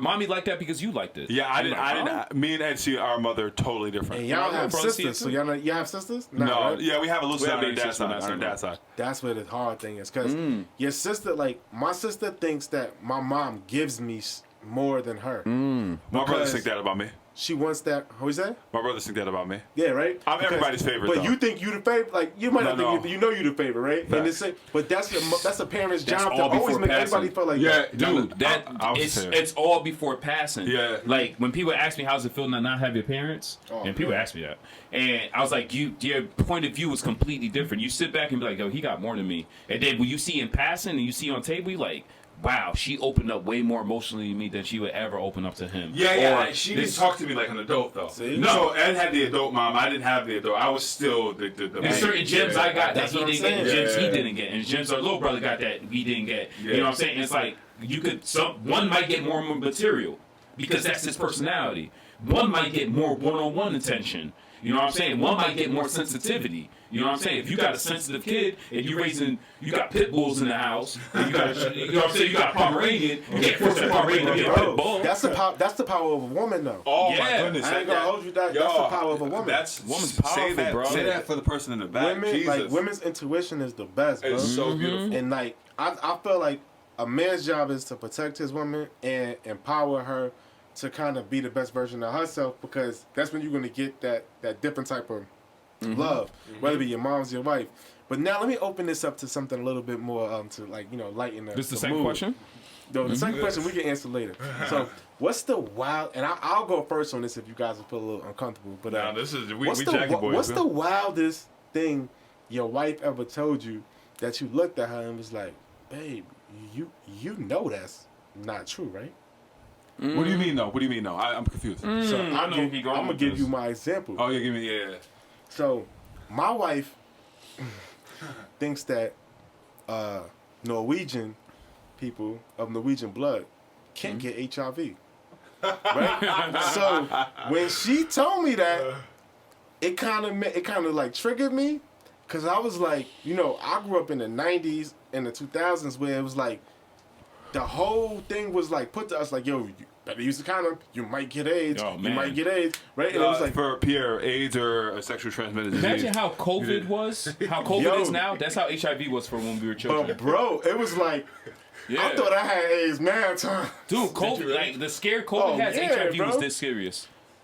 I never had that. I never had the HIV scare. I had like the. No, I'm talking about society. I wouldn't say Like, the when we were scare. It kids. was I just had like, the like, oh, I don't want to get it fear. Like, I Yeah. had that, But like the new, like commercials and school, everything. was yeah, HIV, it was that HIV, heavy. HIV. It was that Yeah. heavy. It was on every TV channel. It Yes. was on everything. But then, like, I made this woman 15 years later, and she's like, oh, Norwegians can't catch that. That's like when It people was say cured out there. That's like when people say apples can't get viruses. That's funny. That's funny. Right. Yeah. So now I was vulnerable. Tell me your story. Well, Go ahead. oh no, you good, you good. You good. I can't think of anything. That example didn't help me. I can't think of anything wild my wife says. Or ever said.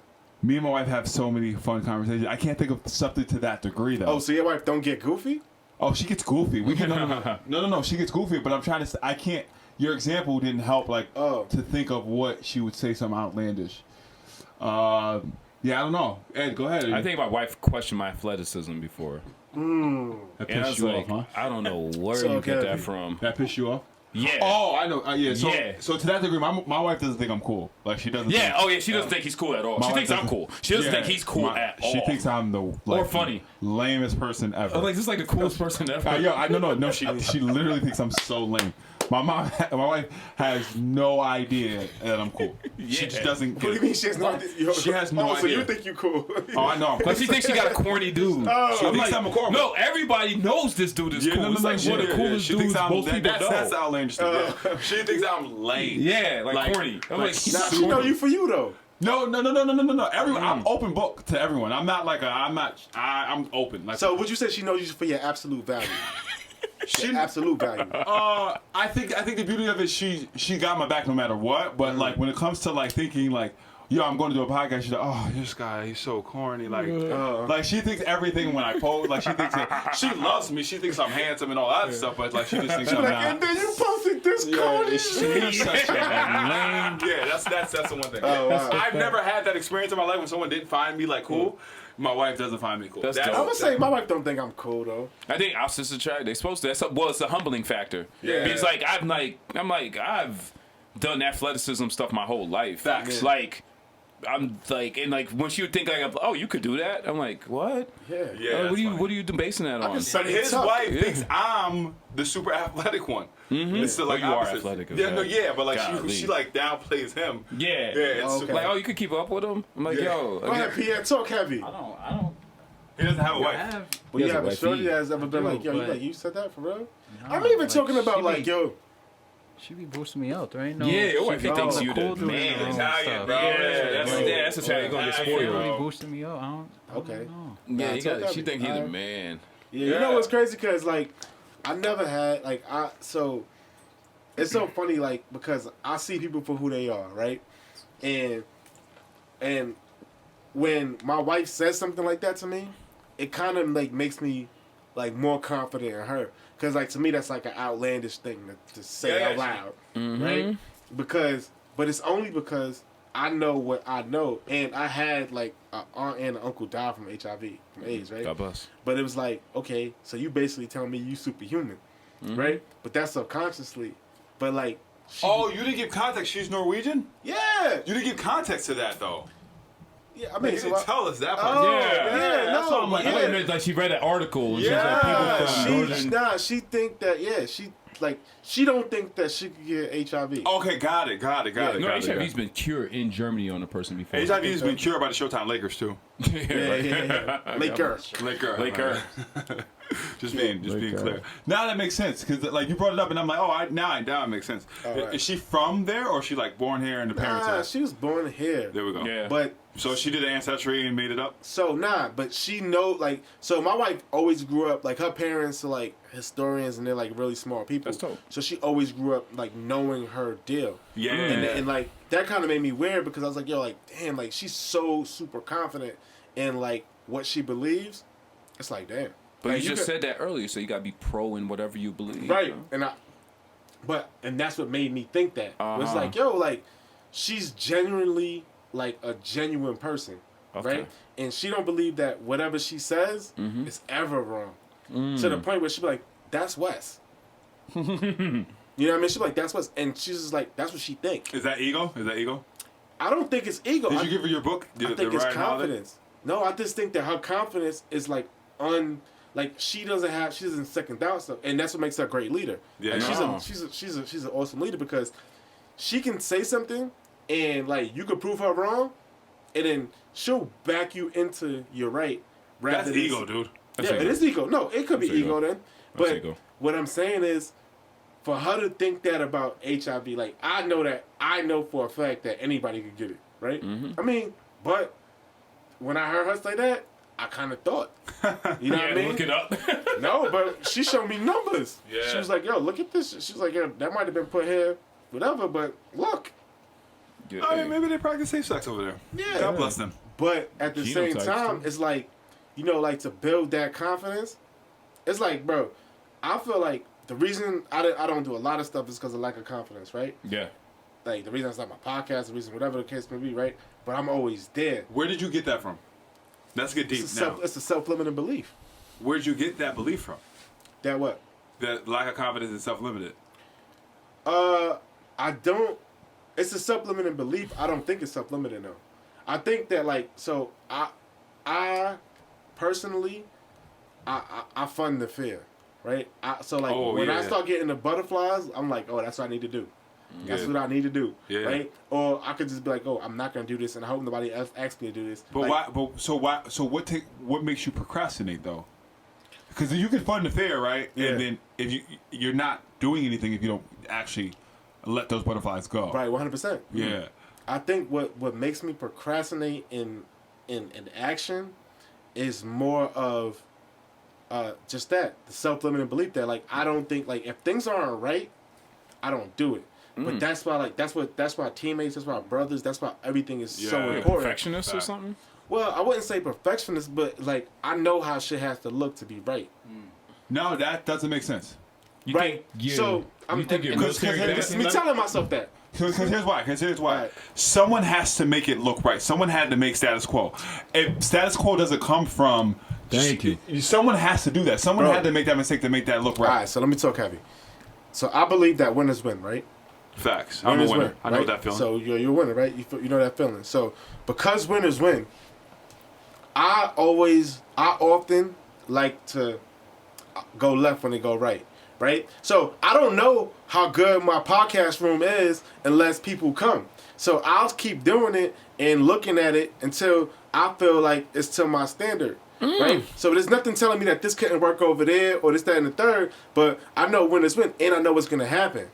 So I trust in the process. So it's like I know I gotta learn this. But winners don't win if they don't play. You're And not that's playing. But here's my other point, Scottie. I don't play. Yeah, that you can't win. No, bro. I don't play the game. I play my game. So, like, when you say, like... This isn't Sega. We're all playing this game. So, bro. like, so boom. So, you know Picasso, right? Yeah. When somebody told Picasso, yo, look at that. How long will it take you to draw that? The dude was like, 2 weeks. He's like, it's a lifetime for me. He's like, yo, you can't tell me how long. Yes. Right? But the catch is Picasso compared to you. What we see, you're a very stern person. Picasso wasn't a stern person. Picasso was erratic. What we're seeing, what he's saying, I learned this from Scottie, and I learned this from P too. You got to get in the game. Now your podcast room, it comes along with character. You set up what you need to go. You start hosting. You start having people like what we had to learn in podcasts when we were having guests, and we love the guests we had, amazing guests. We had to learn the difference between podcast and radio. We're tuning in to the host. Radio, you tune into who they have. I listen to shows because, guess what? Lil Baby's on here. Facts. New albums coming out. Right. When you have a podcast, Lil Baby is accompanying me. Like, they're not here for Jackie Goddess. When this airs, we're here for you. The viewers are here for you and how you interact with us. But in the end, we want to hear what Myles got to say. Yeah. They could listen to Jackie Goddess if they want to hear what we got to say. So what happened with the room, Dude, when you got those ideas that are flowing, you get in there. Eventually, you're gonna know where you want to have your beer, where you want your sound station, Yeah. based on how you edit it as it go. The room's gonna come. You might want to say, "I've been looking at this wall behind me the whole time. I want to put that painting back there now." For sure. How So many the times did we character change comes. our room? Your room could be empty, but if your thoughts is good, that's what people Yeah. are buying into. People like to see your glow up. Eventually, you're gonna be like, "Dang, that room is looking amazing." I know. Look, I'm telling you, I'm a flawed man. I come to you as a flawed man. Yes. Right? And I understand all these things that I shoulda, coulda, shoulda, woulda, did and do, right? But I'm also an imperfect action guy. So I get interested quick, right? So I'm like, yo, there was like 2 months where I was like, yo, I gotta get all the best lights. And like that just stood when Scottie first came down here, I was like ultra into Logic. And it was like I became a student of that thing.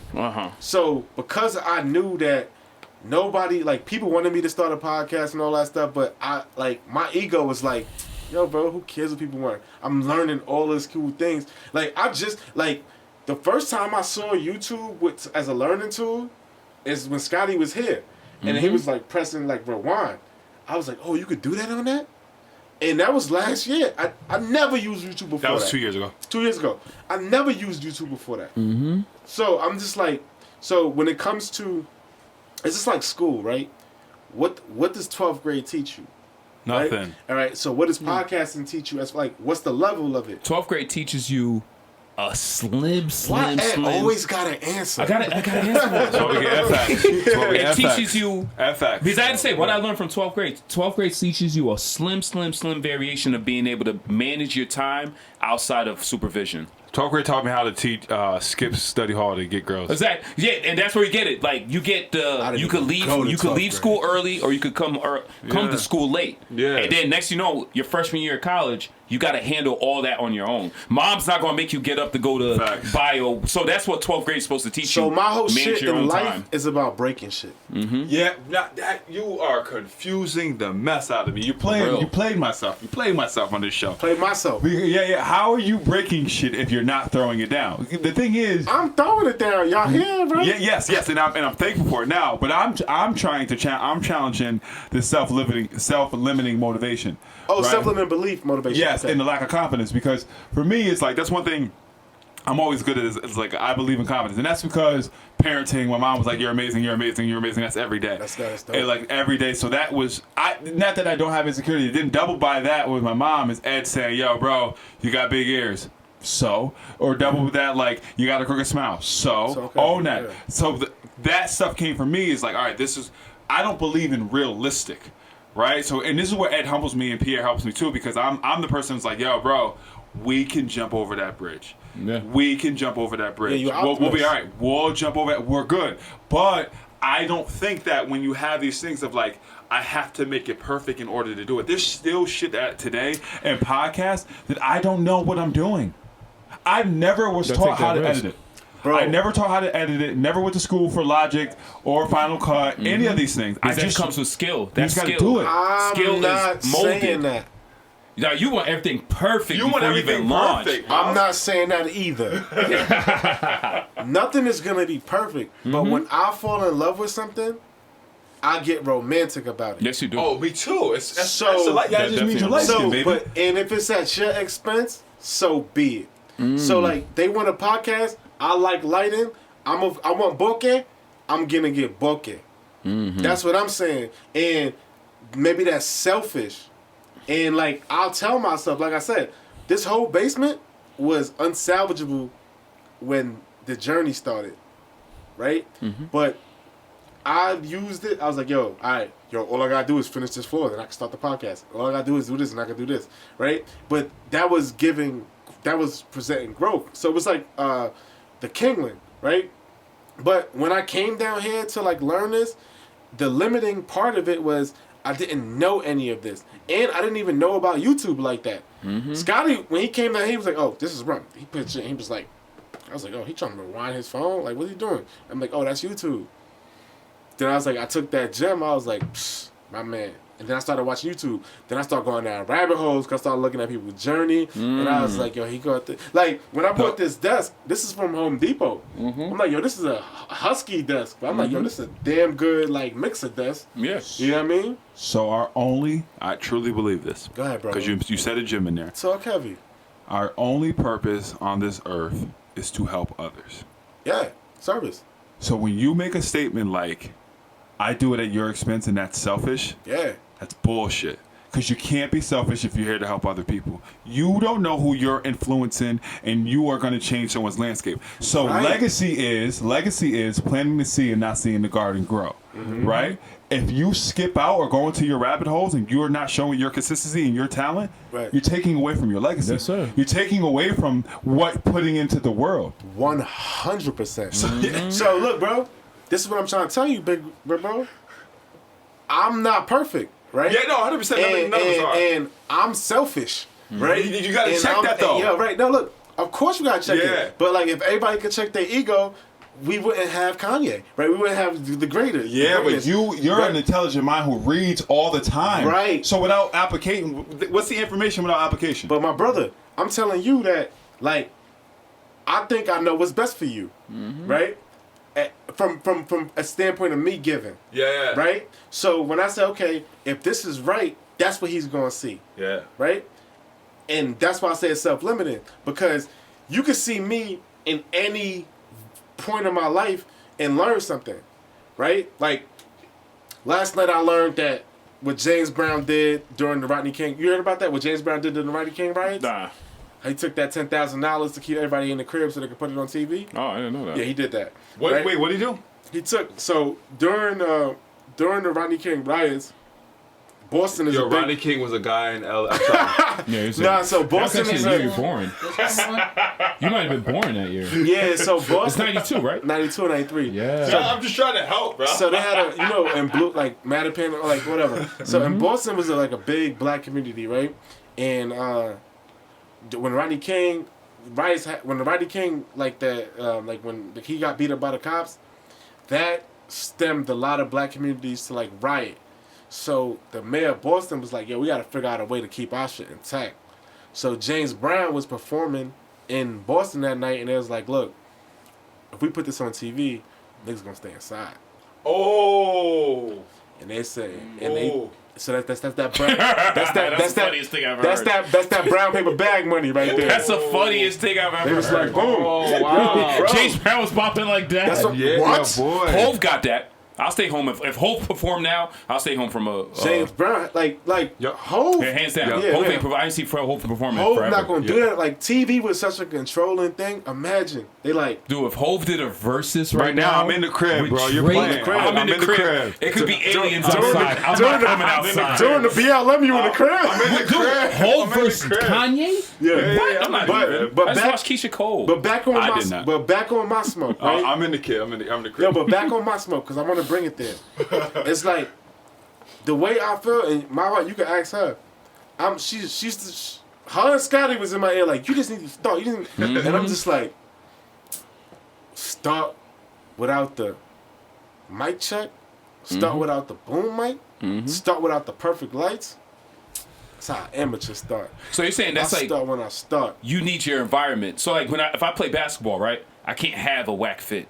I just won't go. I literally, if I'm going to the gym, even if I'm boxing, like if I need. Do you say Let you me need give you your some element? context. All right, let me give you some context. So I believe in goal setting, right? And I set my goals in abundance, right? And that's what my son's gonna do. It's right there in the back of y'all, right? So my goal for this podcast was 2024. That's when I retired, right? So COVID just happened to happen. You know what I mean? And it was like me telling myself starting now, right? But and I told my wife this on Tuesday. I was like, look, if I would have did this in 2024, I would have quit. Right? So God works in mysterious ways, right? Speak that. So I had to do it, right? And this happened on purpose, right? Life happens, right? And that's where you get your blessings, because blessings are few in between if you don't pay attention. Yes, they are. You see what I'm saying? So when I say like, yo, I got time or whatever, and it might not be that. Because my big goal is to write a New York Times bestseller. To take all of this stuff and give it to an editor, or be like, yo, let's talk heavy on this after you listen to these 1,000 hours and give me some money on this book. But to get that, like, it's like running your own race and living your own journey. Like, because when y'all had the podcast out there, now you had a group, you had a couple, you had fam, and then you had the Kingland. You know what I mean? And it might have stemmed off of, your brand, but it did what it did. Mm-hmm. You know what I mean? And I want to ask y'all a branding question too. And I know I'm getting off topic. I know, you're fine. This is a podcast. You're supposed to do that. And I got a piece on it. So podcasters. But y'all never heard it? Like, so Adam Schultz, right? When the whole BLM thing happened, he got in contact with one of my homeboys, and he was like, "Yo, I want to inspire, like, somebody that's African American, whatever." But whatever, I don't know. I don't know if it was that, whatever. Adam Schultz. Adam Schultz. Andrew. No, Schultz. Adam Schultz. There's another one? No, so he Teespring. No. All right, so if you go on YouTube, everybody that has their merch up, Yeah. it's Teespring. Okay. I had you with the other day, Yeah, right? you told me that. Yeah, so you ever heard of College Humor? College Humor? No. No. It's a Back in the channel? day, you heard it. See? Mm-hmm. So College Humor back in the day, they used to just make T-shirts about anything. So I think he sold that for like $40 million. Wow. Then he bought it back, and then now he does like merch for content creators, right? So you could go on Teespring with your logo, with all your designs, and make anything. Okay. Right? And he just cut you off for like 55% or whatever. You can sell it for whatever you want, but he just charges No, you. she's like Barstool or something. Similar companies. Barstool's a media company, though. Yeah, That's a this full is media like company? so Okay. like I have like T-shirts, sweatshirts, and everything for Play Myself. Okay. I didn't put $1 in, and it's just like, yo, this is it. Once your journey become popping, that's why when you look at YouTube, they won't let you put it unless you monetize. Oh, okay. You know what I mean? So I study that type of stuff. And this is a good episode, like when if you ever listen to like Joe Budden's podcast, he's talking about like that type of stuff. Yeah. And I always look at that like the minutes watched when they dropped off, and then like How to get demonetized and all that. Like my favorite, personality on YouTube now and like podcast spirit is Star Report. Yeah, Star Report. I listen to Star Report He too. the GOAT. Oh, he's amazing. He's amazing. Star in media. is a radio jockey Yeah. from the 90s.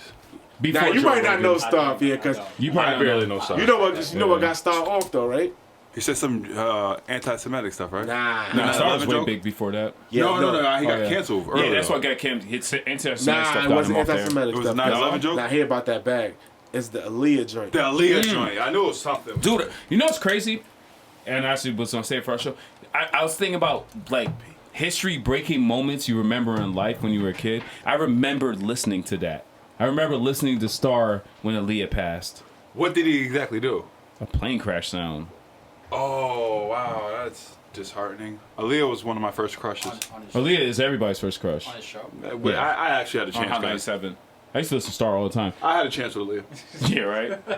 You know what was my childhood #1 crush? Left Eye. Really? Oh, I love he some li- Left Eye. He likes crazy ones. Yeah, she was wild. She was wild. She was bugged out. She was bugged out. I don't know. My childhood is definitely Aaliyah. And then when I got a little bit older, it was Alicia Keys. Aaliyah was our age. She was. So Yeah, we she weren't was doing so what young. the other guy was doing. Then it was Alicia Keys. Alicia Keys, she was so talented when she She was came so out. talented. And then that just light skin braid, like Braids, kind the of talk. piano. Seemed Yeah. like she was a nice person. She had Yes. acne. It was like Yes, yeah. She just felt like she went to school with us. Yeah. And then I don't know where it went from after that. Left Eye. I was rocking out with Left Eye for a Really? I didn't know it was Left Oh, I Eye. loved some Left Eye. I actually like used- the raps too. I used to be afraid of the Waterfalls commercial. that song was so sad. Video. Why? Yeah, Because she- it was like a guy at the Shaheem in end, it. he had like HIV or whatever, and like he was like fading in the mirror, and I was Yeah, like, he oh, was is this giving what happened when you grosses died? It That was was a scary. big song. That was a big hit. Yeah, it was a massive big hit. And then like I'm like, you gotta remember when we were growing up, P, it was like so many music videos were important.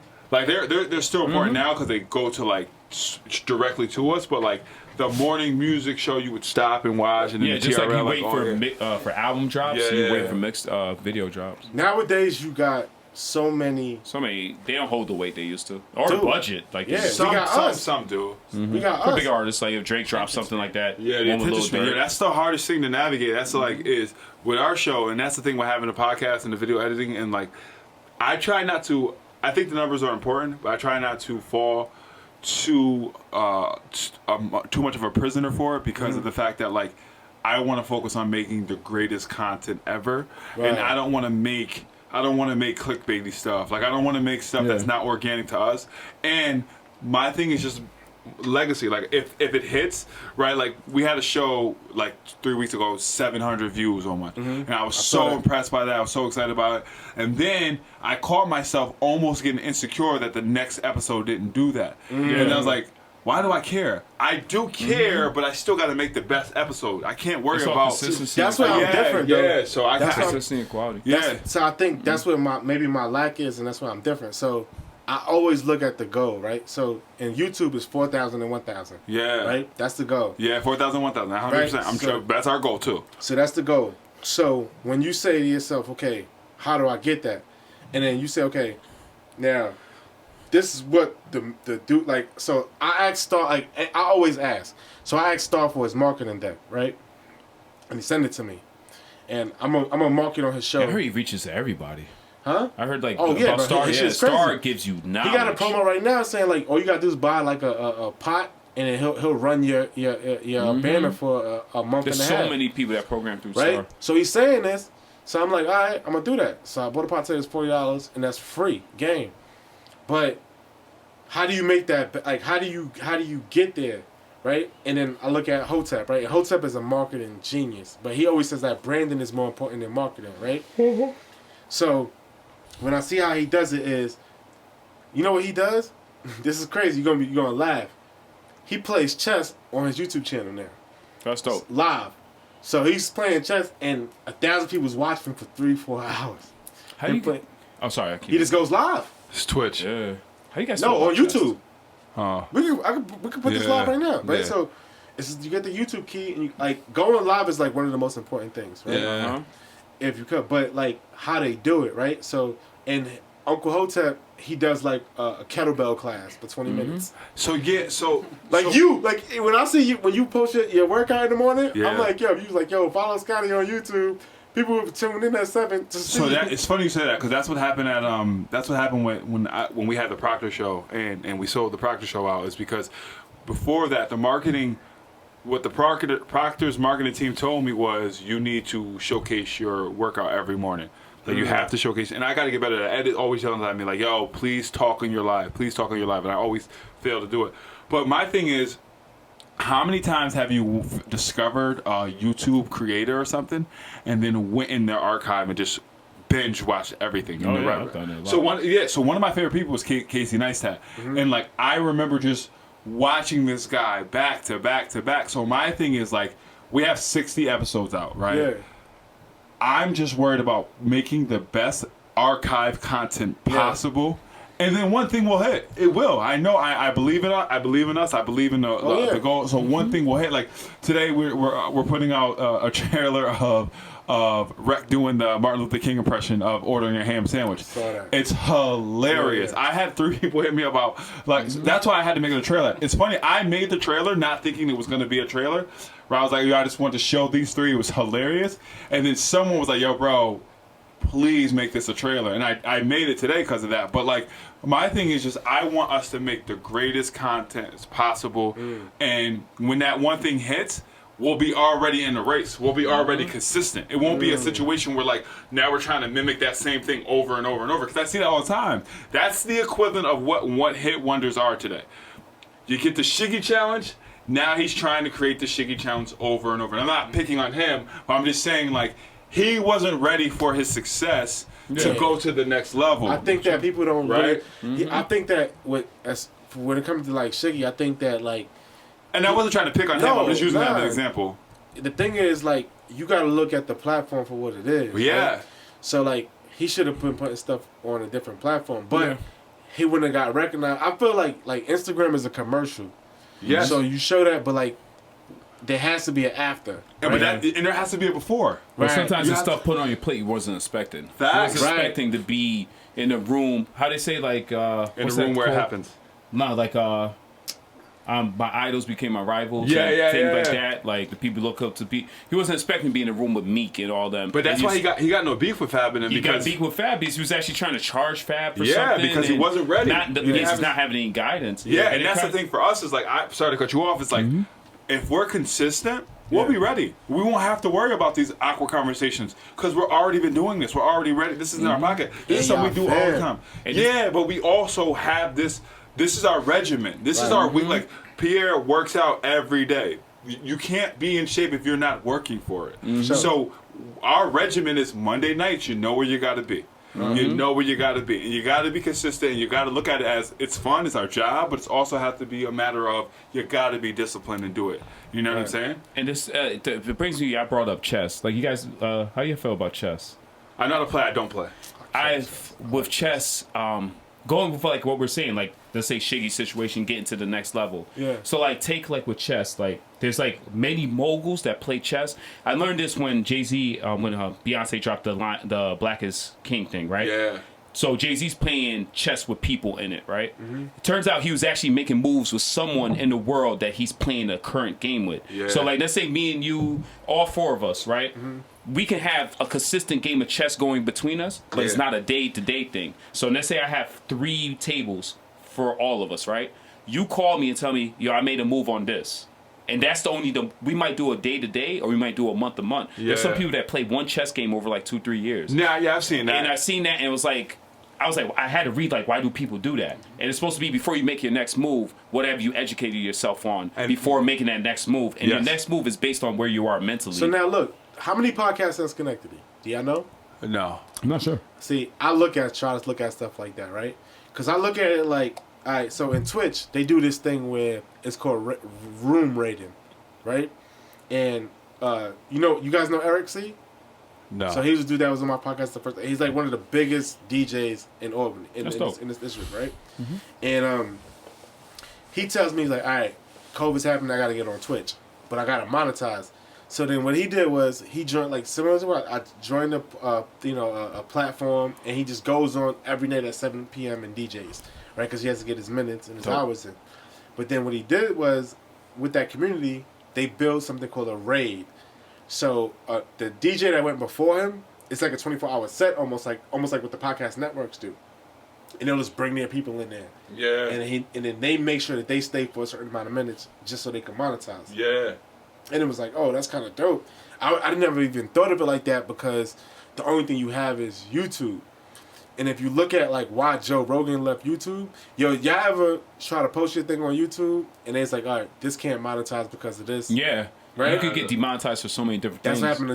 That's what happened with Joe Rogan. He was like, yo, man, like they're saying this now. Like you I can know curse in the first 30 seconds to get demonetized. Right. And then next thing you said with the catalog, you could blow up and someone might look at our episode 25 and that runs up to $1 million, but we can't make nothing off that because it got demonetized because I might have said fuck in the first 30 seconds. And that's what he said.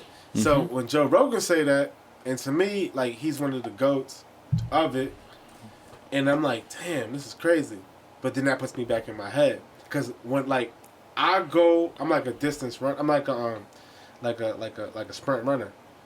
I'll run, I get there, I chill, and I'm out again. You know what I'm saying? Yeah. So, but I always look at like what I would call quote unquote my heroes and dudes that like inspire me, and I call these dudes up, and I got Kevin Bozeman on my podcast. And I got Andy Steinberg on my podcast.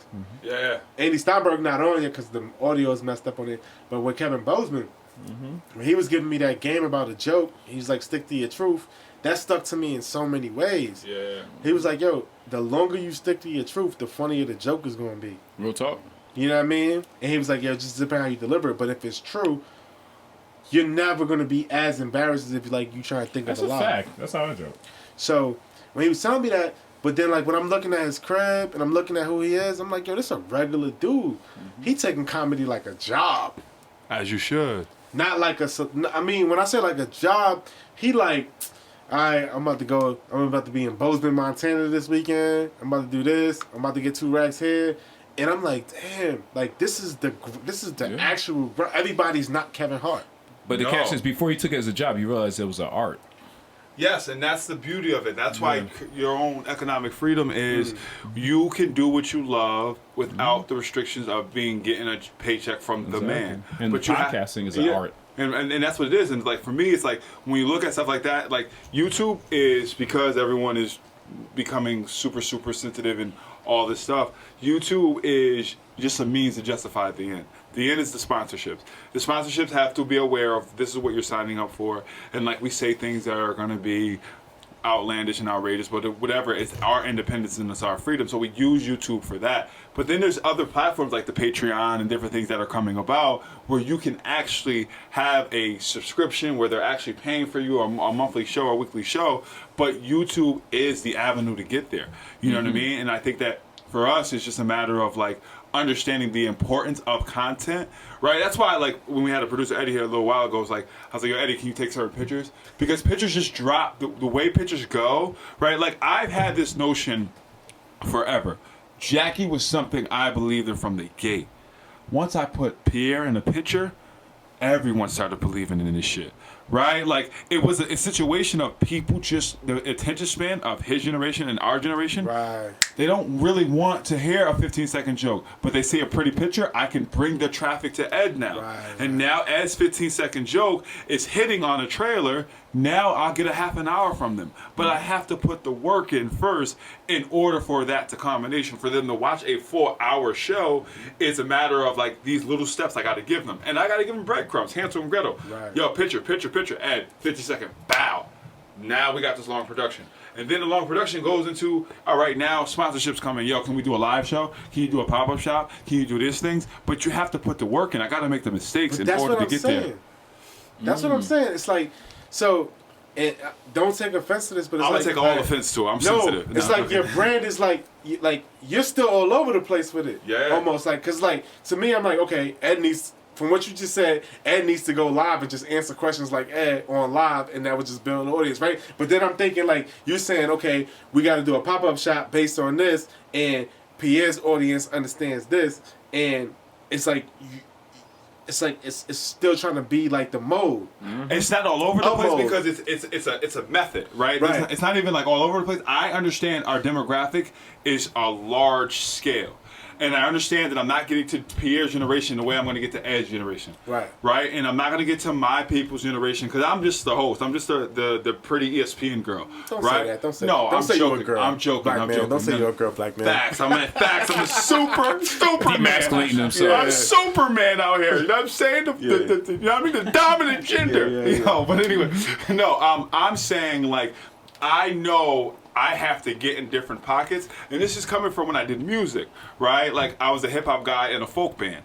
I understand that all these people are coming to see different things, so I have to put in a position where like I gotta package something they'll all love, right? What do people connect to? They connect to a vibe. They connect to a energy. Sure. So I am just delivering an energy through convenience. People love convenience. Okay. Your brand is based on convenience. People will subscribe to you. So the convenience of, a pretty face Pierre, double click.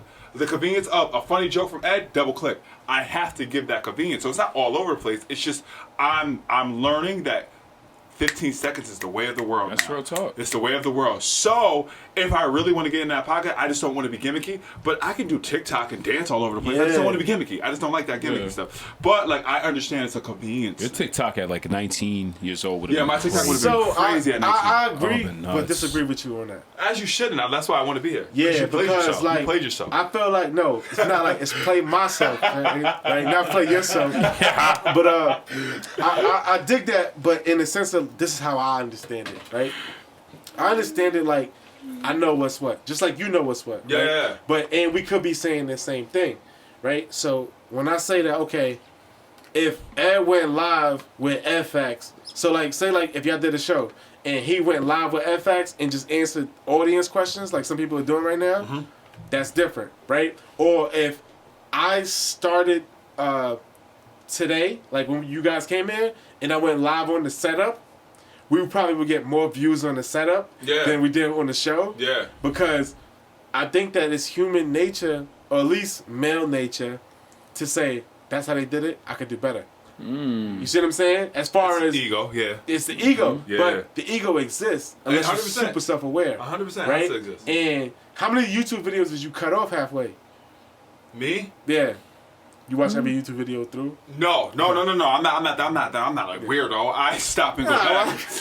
I got life and shit. But no, I stop and go back. But the thing is too, I try to finish it because I want to see to the end. Right. Right, but I never watch all the way through. But I'm a long distance runner. I can say that now, guys. Don't disrespect me. Yeah, I'm a long distance runner. So I can watch a podcast in a 10-mile run. Watch it or listen to it? Listen to it. Okay. But if it's on YouTube, I can listen to it. Yeah. Like I can listen to it for 10 miles. So Gump. those, huh? Gump. Yo. so like I consume content podcasts through that channel. Like you know what I'm saying, running in different avenues like that. Yeah. But that's different. But you know what's crazy? Like now that I know what I know, I got YouTube Premium, and I'll put you. Because you got money. I've never signed up for that. How many times you got to tell us in this episode you got money? Bro, we get it. Your hot water works good. Stop talking shit. I'm saying we get it. I'll put your show on YouTube because I know that y'all could eat, or even if I Appreciate that. Thank even you. if I binge, Yeah. rather that's than better. than listen to it on. Hey, shout out to the YouTube on watchers. Apple. Facts. No, like Shout I'll out to leave your them. shit on at night. Yeah, appreciate Nice. you. You know what I mean? I do that to people too. Yeah, because that's showing love. It's like back with the rating shit that I said. It's like, you know, mad people. The only reason why people don't show love, And security. That's good. Piece of shit. nah, Sorry, I'm just joking. it's because in some way in their mind they think that you're doing it wrong. Or they Yeah. think that they can do it better. Yes. The catch is, if you watch the whole video, why is it so hard to like it? Even if you disliked it. Yo, Ed put me onto that, and I was a victim of this too, because Ed was like, "Yo, bro, you're watching the whole video. Why don't you like it?" And I didn't realize because I didn't subscribe to understanding you're supposed to like on YouTube. Yeah. Like That's why they give you a dislike. But I always like on it now. Like as soon, immediately I watch them. Like Even a dislike. Like, people think like a dislike on YouTube means like they're going to get taken down. No, it's just my agreement on. If it's a subject that I dislike, it's like, oh, I didn't like how that came out. It's still monetized. It's still Facts. you had interest, so sponsors could be seen. You watched this whole thing. Facts. You disliked it. You saw 3 sponsors. I promise you. You have credible information on YouTube. I promise you, when we go, I speak shit into existence. When we go, I'm not bringing around the dude I've never seen share my video. I you gotta promise share you. my video. If you've never shared a video, without me asking you, like you're not coming. But where do you share the video? Anywhere. I think it's a Anywhere. science Everybody in has this shit, some right? social Look. media. So I go on Jackie Got This, right? I like YouTube. I write a review in I wrote in Apple, and like IG I I do share, the same shit. right? But now check this out. Is that the motion? Yeah, So- it's motion. No, it's the motion, but like I feel like I'm always like putting it back on myself, right? So I'm like, yo, if I was going to me, I'm almost convinced that going live on YouTube is the way. I just don't know how though. No, dude, we can go live. No, I know Like, how to it's go live. Yeah. I'm saying like, I don't know how if you. Yeah, I have. So super It didn't chats. work though. No, but look, but I think that like for example, you set the goal, right? So you say, okay, if I get 500 YouTube subscribers and you put that out on Twitter, if I get 500 YouTube subscribers, I'm going live every show, right? That's gonna build a motivation. The way I got into understanding like social media is not only through Gary Vee, but I'm a big sports gambler, right?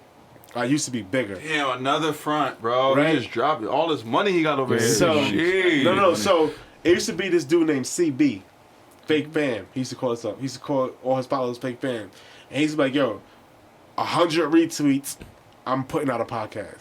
He used to do that. Like retweet me 20 times, I'm putting out a podcast. But he already had a following to do that. Yeah. Nah, bro, it was just the degenerates that was in his room. Like he started a room. So like yeah, it was like at first it was only 10 of us. He was like, "Yo, if you do it, tell your friend to do it." He like just like that. Yeah. Right? Then he would put out a podcast because he was just giving us bets. We was fiends, Like Discord addicts. or something? Or Nah, bro, this is on Twitter. Yeah. Wow. Right? I can show you the group right now. I can't get out. Right? So he would do that, and I was like, "Yo, this is dope." Yeah. So then he would just do it, and he wasn't even like trying to monetize the podcast. He just was like doing it just to get whatever. I didn't know what he was getting off. He was on like a Spreaker, right? And then I saw that, I was like, "Oh, this is dope." So that's what, like, Twitter is for, like, the new audience. Facebook is for, like, yo, you tell your friend to tell my friend. IG is for, like, a commercial unless you pay them. Okay, so you know the process of each one. Right. And how you want. Okay. But when I see, like, Hotep going, when I see stuff, like, I listen to Hotep get super chats one night for at least 4 racks. And I was like, yo, how they buying super chats?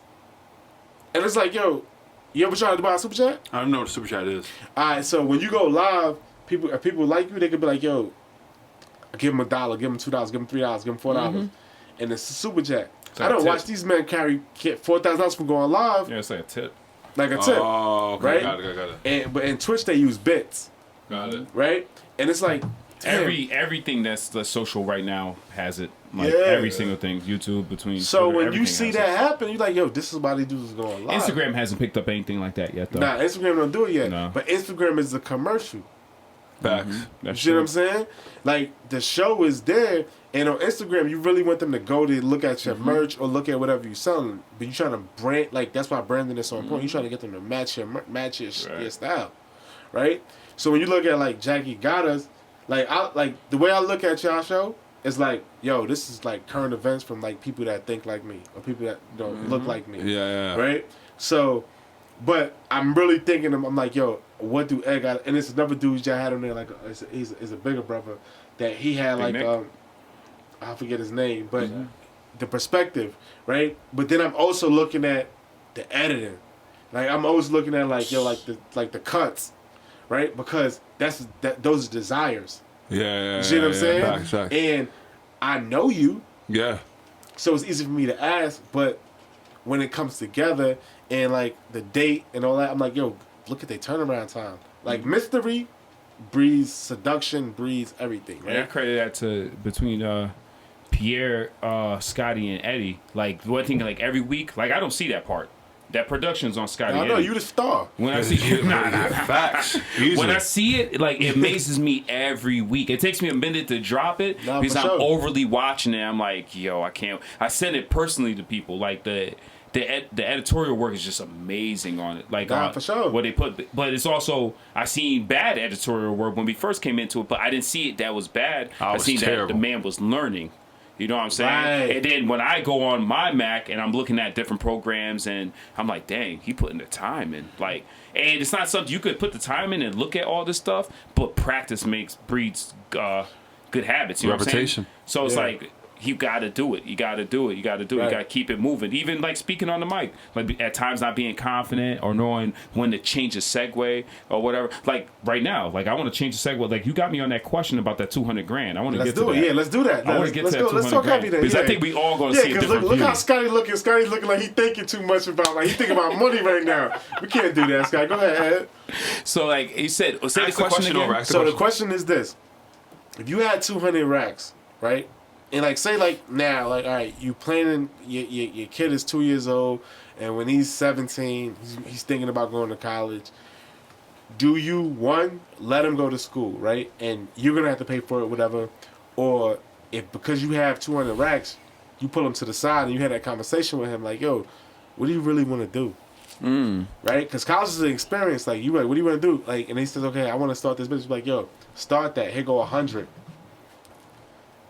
Rather than send them to school, because I look at school like a social experience. It's an experience more than anything. Yes. But then when it comes to your legacy, and I believe in nepotism, I'm all for that shit. Yes. Like people might say, oh, that dude, the white man, only high. Nah, I'm doing the same shit if it's me. So for I'm not me, gonna hold you. For my son, for me, give him that's that like job. a very liable. with a C average.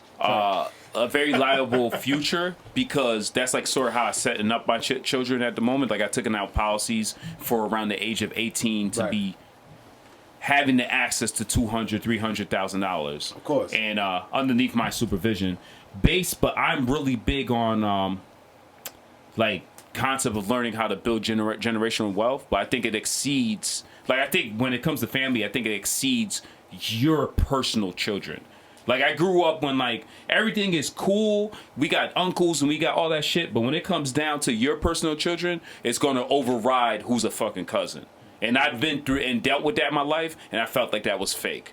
It's like I've lived with family that like, oh, you're like our kid until I act up, and next you know I'm kicked the fuck out. But when your son act up, you got to deal with him because you can't kick him out. So when it comes to like my nephews, even my cousin's children, like when Pierre has for children, I'm trying to generate a pot that when it comes down the road, we working on who's working stronger. And then whoever's working stronger has to set an example as a leader to make whoever's slacking catch up. You know what I'm saying? So therefore, if it comes down to that way around, and I have the access to that, if my son is not showing the potential at that age because he might need a little maturity, I'm not just going to fork over $100,000. I'm going to take from this money what takes for him to get ahead. So I might have a kid that I could probably, I could say, yo, I'm going to play for your college. But if I know, like I could raise with all the morals in my house. Sometimes kids get 16, 17 and won't go left. Nah, I ain't gonna let you go like that. No, I'm saying, bro. My kid could be a fuck up. He could be a fuck up at 17, 18 years old. I'm not going to fund $40,000 into college when he needs more maturity. He might not be mature enough for college at 23, 24. So, Ed, answer the question. The question is, yo, your kid is 17. You gotta make a life. You gotta help him make a life choice. He might only get $2,000 off that shit because he bugging. He might be bugging. 16, he might be caught in charges and shit like that. Hey, you don't want to walk around naked at the crib with wifey? Huh? You're kicking your kid out at 18? At 18? So, if my kid is not responsible, I'm not putting 40, 50,000 behind him. Check this out. No, check this out. I believe in what's called an 1890 plan. And you can make it. What does that mean? Hey, this is a quotable moment. The 1890 plan. When my son turned 18, Max, when you turn 19, you got 90 days. Jeez. What? What if you're not prepared for the world? Jesus. Hey, I'm talking to my son. Max, when you turn 18, you got 90 days to figure out what the fuck you want to do. No. Now listen, my son go to college for free. I fought in the war for that. He can go. Yeah. God bless you. Thank you God for your bless you. services. Right, so he can go to college for free. But let me tell you this. Me and your mama gonna be in this crib. You got 90 days to figure it out. So and if in that 90 days you can't figure it out, hey man. No. Hey man. Hell no. It's different generation. Hey, Kids man. need more parenting, bro. Hey man. But like to answer your question for you, and then you could go back on it. It's like, yo, but if I had that 200 racks stacked away, I'm gonna let him start that business. Not if he's not Fair. prepared. Now No. let's say my son. You just told me about being prepared. I need to start. And then you Let's tell me say you want my to do that for son, your son. I'm a barber. Let's say he has interest 14, 15 years old to be in barbering. Yeah. I teach him how to cut hair. Yeah. He gets to 18, 19 years old. He chooses, I don't want to go to college. I see the profit you making this. I want to go into this.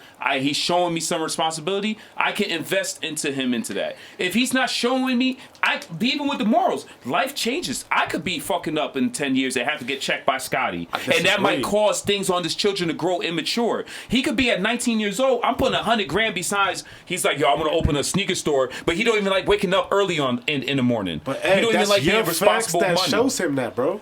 Dude, that's a waste of money. I need Hell to build no. his character before we can get into that. You had There's a lot 18 of years kids to that- build that character, good But- brother.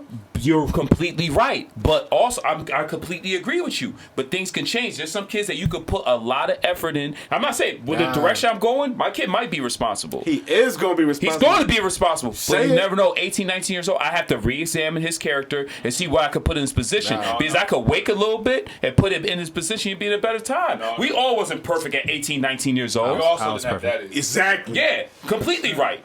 I'm not disagreeing that I won't That's do the it. biggest shit as a man. I'm not disagreeing that I won't. That's what I just said. If my son decided to pick up cutting hair, or he decided like, yo, I'm doing this, I make clothing, Whatever I do he this. want to do. Whatever he want. For me, it's based on personality. I could look at Scottie's son at 18 years old, at the same age as my son, and be like, that kid has more going on for himself. He's That's more the biggest put mistake together. you could ever make. I think that's the biggest mistake you could ever make. You think so? What Yeah. is the What's that? mistake? I feel like, so, if you look at your son, like, less than. It's not the less than. Yeah. What if his So, production is less than? But no, if you look at Scottie's son, right? That's Scottie's product, Yes. right? Because his mindset is like, yo, my son is going to be this. It's out the window. Out the window, Gone. right? But if you look at it like, yo, You know, because I see this sometimes, and this is why I'm talking heavy on it. It's like, I see people like, yo, man, my son ain't shit. But I'm like, yo, bro, that's you. But it goes the same. No, it goes the same. If he came to me with a situation with his son, I'm like, your son ain't shit. I'm like, I'm not investing in behind him. Yo. I'm talking about investing in who's in the family. My son. Go ahead. Oh, sorry. what I'm saying is, if my son, now there's a rare chance on the direction I'm going. Yeah. It's a rare chance my son's not going to be He will is. be not shit. He's going to be great. But then I got that 200 I can play with. I can be like, you know what? This is set up for you. But let's say there's a slim chance that my son's a fuck up. Nah, I don't think so, bro. As long as you present, honestly, this is how I believe. As long as you I present- agree. I'm completely agreeing with y'all. engaged. I'm completely agreeing with y'all. Yeah. But I'm also saying forking over, like you said, the question was $100 grand. $100 investment to everybody is a lot of fucking money. Right? So And like, or. yo, you What gonna I'm spend saying is $100 grand on based going to on- college or let him start his own business? I'm based on the direction he's going, how much I'm investing into him. No. If his investment takes 20 grand, he's getting 20 What grand. Myles No, is stop. saying is that you're at 18.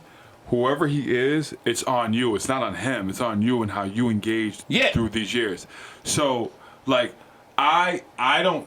My son's not gonna be a fuck up at 18. There's no. As long God willing, as long as I'm there, I'm holding his shit down. Like I'm present. I'm engaged. I'm hands on. I'm an everyday father, and I think Ed, you're the same way. So what he's saying is you don't.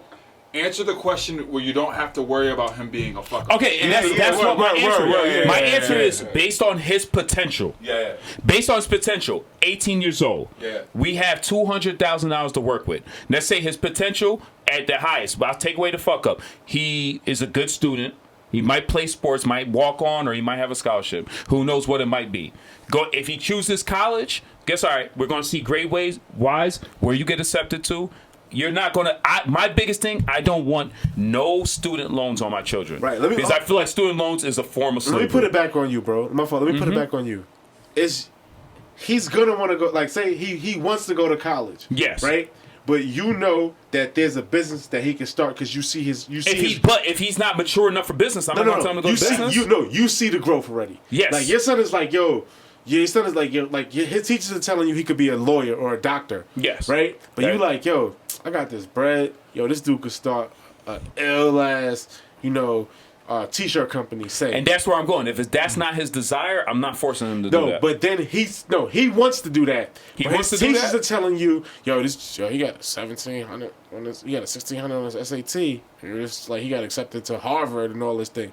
Like, would you go the other way? No, if what his desire is, that's the problem. I feel the a lot question. of us aren't able to chase our desire. If his desire and he puts the effort behind it, if he's like, Dad, I'm really into clothing. I think I could really make a move with this. And he showed me efforts coming through high school. I'm saying, well, we're going to take this bread and we're going to run that way. Even if his teacher told you, yo, your son got accepted to In the Harvard. end, it's going to be his decision.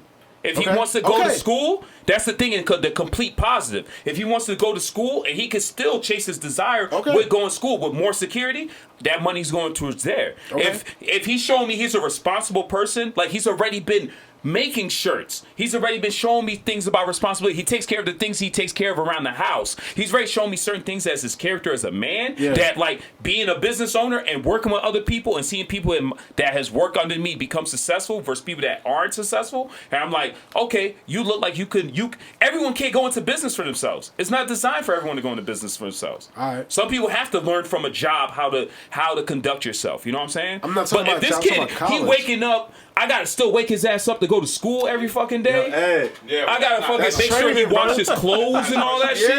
it's I'm not not- giving him a whole. I'm not gonna go rent a whole. It's not the question, lease. bro. No, there's gonna be certain things about his character. You're not ready for business. You gotta get in the world. You might have to go to college and be on your own. I don't think your son gonna be like that. I don't think so too, because like Scottie said, we are involved in our children's life. We are fathers in our lives. But that's also saying like I believe it's a perfect map out because I'm still a father. I think you answered my question wrong, bro. Look. Yeah, he is. Your son's teacher telling you, yo, he had a full ride to Harvard. Yes. This dude could be a doctor, right? And then you come home that night with that joy, and your son say, Dad, I want to make T-shirts. He making T-shirts. All right. If he's a person that has a full ride to Harvard, he is a Pierre answering different. Because He's talk making heavy, fucking Pierre. T-shirts. Talk Your heavy. answer different. What's your You answer, gotta do P? both. I don't know. Because that's my desire. If I'm looking at him, my fault for hogging the No, you're time. right. If I'm looking at him like, you got full ride to Harvard, you want to do all this. If he has a full ride to Harvard, he's already been showing that he's a hard worker. He's a smart kid. You don't just get a full ride from Harvard with just having good grades. You had to write college essays. You had to be involved in stuff.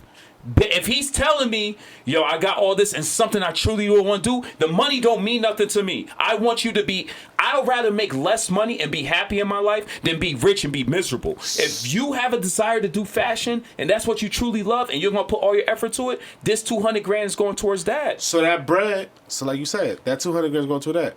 If that was your last 200 grand. And It won't be my last. No, if it was, Yeah. bro, this is hypothetically. Because if it was my last, he ain't getting that shit for nothing. What's he talking about? That's what I wanted, bro. What's he talking about? That's talk heavy. That's what I wanted. What's he talking about? Nah, but Now it's on you, P. yeah, that was on you, P. That is stupid. That was on you, boy. Because Where do I start? I think he reaches 18. We gotta sit down. We gotta talk. I got this money. You have this passion. But I still believe. I mean, I went to college because my parents told me that's the right thing to do. I started working when I was at a younger age, and I knew what making minimum wage was. Uh-huh. I knew that if I'm making this, I can go to school. I can study something that I want to study. I can make more. I think there's a maturity that comes at that level. I don't think any of us were, obviously, as mature as we are today, at that age. But I think it does take things like that, going away to school and experiencing different cultures, learning different things. I learned more outside of college than I actually did in those books. But the things that I learned being there, it helped me getting myself up in the morning, making sure I'm at class, making sure I get this certain grade on this. And then that reflected after I got out of college. All right, I'm in this not such a great job at first, but then now look at it 7 years out where I'm at, with that investment in myself. And my parents invested in me where it got me. That doesn't work for everyone. We're in a different world now where kids can create clothes or create different content and do different things. But what's so wrong with and pushing them to go in education on that specific thing and then saying, yo, that 200 grand, look what you can do with it now. Look at the knowledge that you got from them, the knowledge you got from yourself. Look where we're at. You got a degree behind you. I don't know. I don't know if I'm old school in that way. You conservative, brother. You conservative. I am. I'll speak on that. Trying to secure the bag. Go ahead. Excuse me. I think it all depends. However you're going to raise your son, how you're going to raise your son, how you're going to raise your son, how I raise my children one day. That's a discussion that you need to have. But I personally think that's important. If they want to experience that, let them experience that. If we come to a point where they're like, nah, I want to do this, I don't want to go to college. If you invest in Meat Pops, all right, I'm going to invest in you. But if it don't work out, then we're going to come to this point at another time where you're going to have to figure out something for yourself. Right. I could dig it. You want me to go, Scottie, or you want to go first? Whatever you want. It's your show. I'll follow your lead. All right, so, because I think that if I go, Scotty's going to have a different, not a different perspective, but he's going to build more of it, and then it'll build. So, I believe Good that, answer, by the way, P. Yeah, that's a perfect answer. It's a good conservative answer, I think. But I think that people rely on school to educate their kids more than they should. Right? But I believe that, if I got it, he got it. You're kicking him out in 90 days, so... Yeah. 90 days, that's a fact. So he don't got it. So he's in gladiator school right now for 18 years. Respect. So that's when after gladiator school, he got 90 days, right? But that 90 days is being constructive, right? Nobody's going to live in my house past 18, without a plan. Yeah. So, when he's able to understand, he's 2 now. I still give him little clues, like, hey, you got, it's 23,000 this many days here, right? Because he gotta know, becoming a man and accepting a man and understanding, let me tell you, this is real shit. I remember when I think I was 35. I told my pops like, you never showed me anything. But my father showed me how to get money, just get money. But he never showed me how to like, chop a tree down, fish, hunt, like kill my food type thing like that, fix a toilet, none of that stuff, right? I learned that from the internet and from other men. But like he showed me how to like, leverage people, but it was never like, that's not what I really wanted. You do get what I'm saying? But and that builds to insecurity where it's like, yo, when you by yourself, it's hard to build, right? And that's where that early conversation came from, right? And then when you get hit with like a pandemic, it's like, oh man, without other people, I'm not as much, right? But bring it back to the topic, it's like this. If in 90 days my son does not know, or I don't know, or we don't have it together, that sync to where he knows what he has to do, that's when I gotta throw him in the water. Because his whole life is me. Yeah. His whole life. Like, but why when it come to me, y'all put my kid at fucking Harvard? No, y'all talk about I'm this just saying, dude trying to find his way. No. Just like I said, my kid might not be shit. I have to make Y'all it made hard for you. He No. is the shit. That's such a big spectrum. Bro, I have to give you that. No, He either a Harvard kid or nah, he that's ain't how shit. you understand. You said that. Yeah. That's what I'm saying. But I'm saying the same way y'all brought up the Harvard, that's just extreme as I said my kid ain't shit. Harvard is an extreme though. Harvard extreme as hell. How many Harvard- motherfuckers you know went to Harvard? Harvard is an extreme. It's not, but like Harvard this. extreme as If hell. your kid, Harvard like, is I'm talking about Obama went to Harvard. your kid teacher. It's not extreme then. He ain't have a daddy either. Yeah, so bro, it's not extreme. Exactly. You know your kid. Like nobody knows our boys like us. Yeah. That's a fact. That's a fact. Right? So his teacher gonna tell you what his potential is, but you know your son. Like when your son do something, like you know he's alright. When your son falls, Oh, you know when he's great. Yeah. So he's telling you this, his teacher's telling you this, and it's all in confusion. But like I feel like I believe in breaking the midnight, right? So breaking the midnight moments. What does that mean? It means like the moment when your life changes. Right? And I believe that if a dad was there most of those times, it'd be different. Change the whole dynamic. Change the whole dynamic. So it's like, like the time where it's like, yo, like remember Boys in the Hood when he was like, yo, let me out, Trey? Yeah. Like things like that. Let's bring it a midnight moment, right? And like, I heard somebody say, yo, like what if both of your kids was Ice Cube? Like, damn, the mother's fucked You up. get an Ice Cube with not what happened with Well, Trey. that's what I'm saying. With your dad there, I believe that enhances that breaking the midnight moment. It definitely and does. that's what I'm saying. So it's like life could be hard. Like he wins both ways. But like, and we're winners, right? So as a winner, like like certain type of winning takes longer, right? So does he have to wait 4 to 8 years, or can he do this with that money you got in too? I guess that's it then, Scottie. Go ahead, because I know you got something heavy to say. To answer your direct question, my son has to get a master's degree, bare minimum. My boys have. He wants. Oh, my fault, interrupted. My boys have to be bare. Now you could ask. Minimum is master's degrees. There's no. We're not settling. If you go on, That's great. If I have 200 and it's my last 200, I'll invest my last 200 in my kids. But I also understand that you need to balance. I've been balancing this shit. I understand how to balance. You're going to get the information I have now in half the time. So what I'm doing today, my son can do it in half the time. He could be doing it at 12. So by the time he gets to 18, he's going to be able to triple and balance all this other shit out. This is, I'm saying, God will, no trauma, no crazy things happen, but we'll all be prepared for that type of stuff too. But I think Harvard is the minimum. These things are not unrealistic. I think we're so programmed and conditioned because we didn't have fathers and we didn't have the people in our life to say, yo, bro, you can do this. This is easy. All this stuff is easy. I went to Schenectady High. People went to Ivy League schools. Yeah. They was in my class, right? They had a different home life than me. That didn't look like foreign to them. So my raising of my children is nothing is foreign to you if you want to do it. What's up? So for me, it's a matter of if you want to go, if after high school you're going on to college. If you want to stop college, that's fine. It's your choice. And you want to do all your other grind and all the other stuff, whatever you have fun, that's fine too. But just know you're going back to handle your business when you get done. And Just because of I'm against that. I'm glad you are, because that's how I like to poke holes. Just because there's a bare minimum, and the bare minimum if someone else is elite. In the Taylor household, what they call elite, we call bare minimum. You got to just accomplish that. You see, I agree with him, but he sets the bar high. But what I say with your question comes with what might seem like a vary between us. I agree completely with him.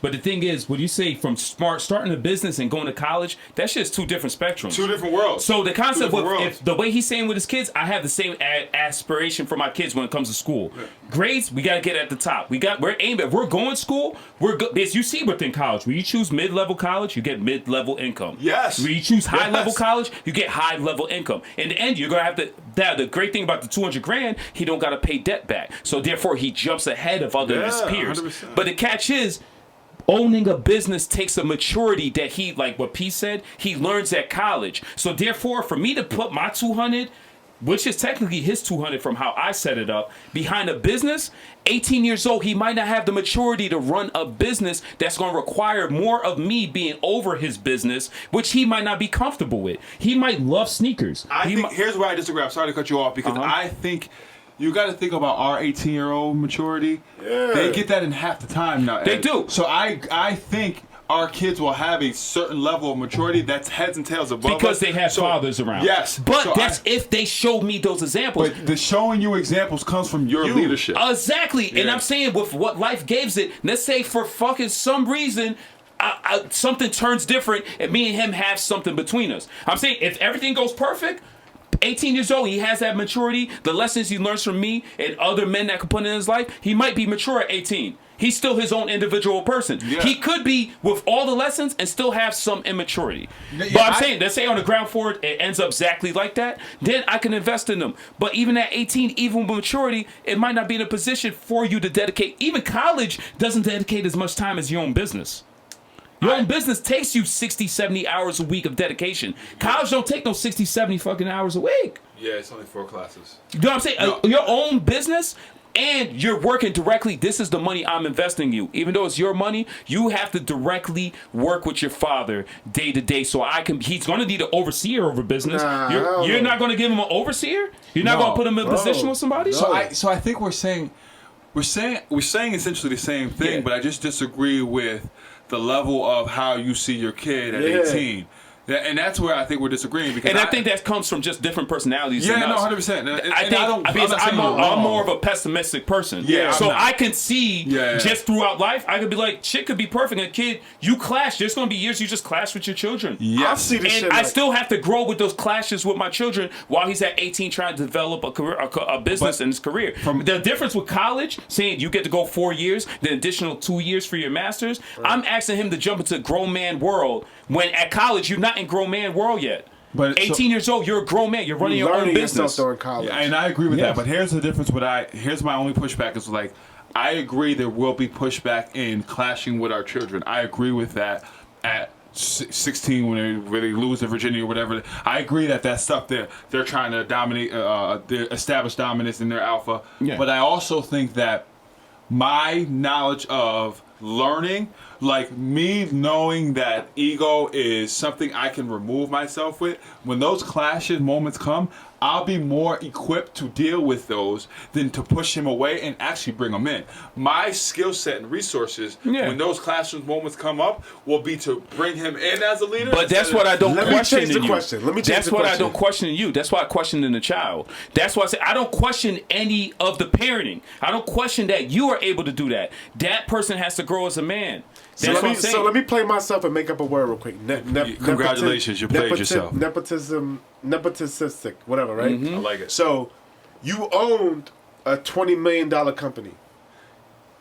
Now, do you have your son go to school and learn how to run that company? It depends on company. Yeah. No, whatever it is. Or do you tell him, start in the mailroom and you work for me every day? It's gonna be. You work in the mailroom regardless. That's not that to me. That doesn't. That's that doesn't every make company sense. does that in the first place. You work in the mailroom regardless. Majority of people in that position. My kids work in the mailroom regardless. Even before school, before college, or in Black folks harder on their kids. Yeah, but a lot of companies work like that. A lot of companies throughout their company, you had to start at an entry level. You're working in the mailroom before you even get to college. The mailroom is going to be. I know my way around here already.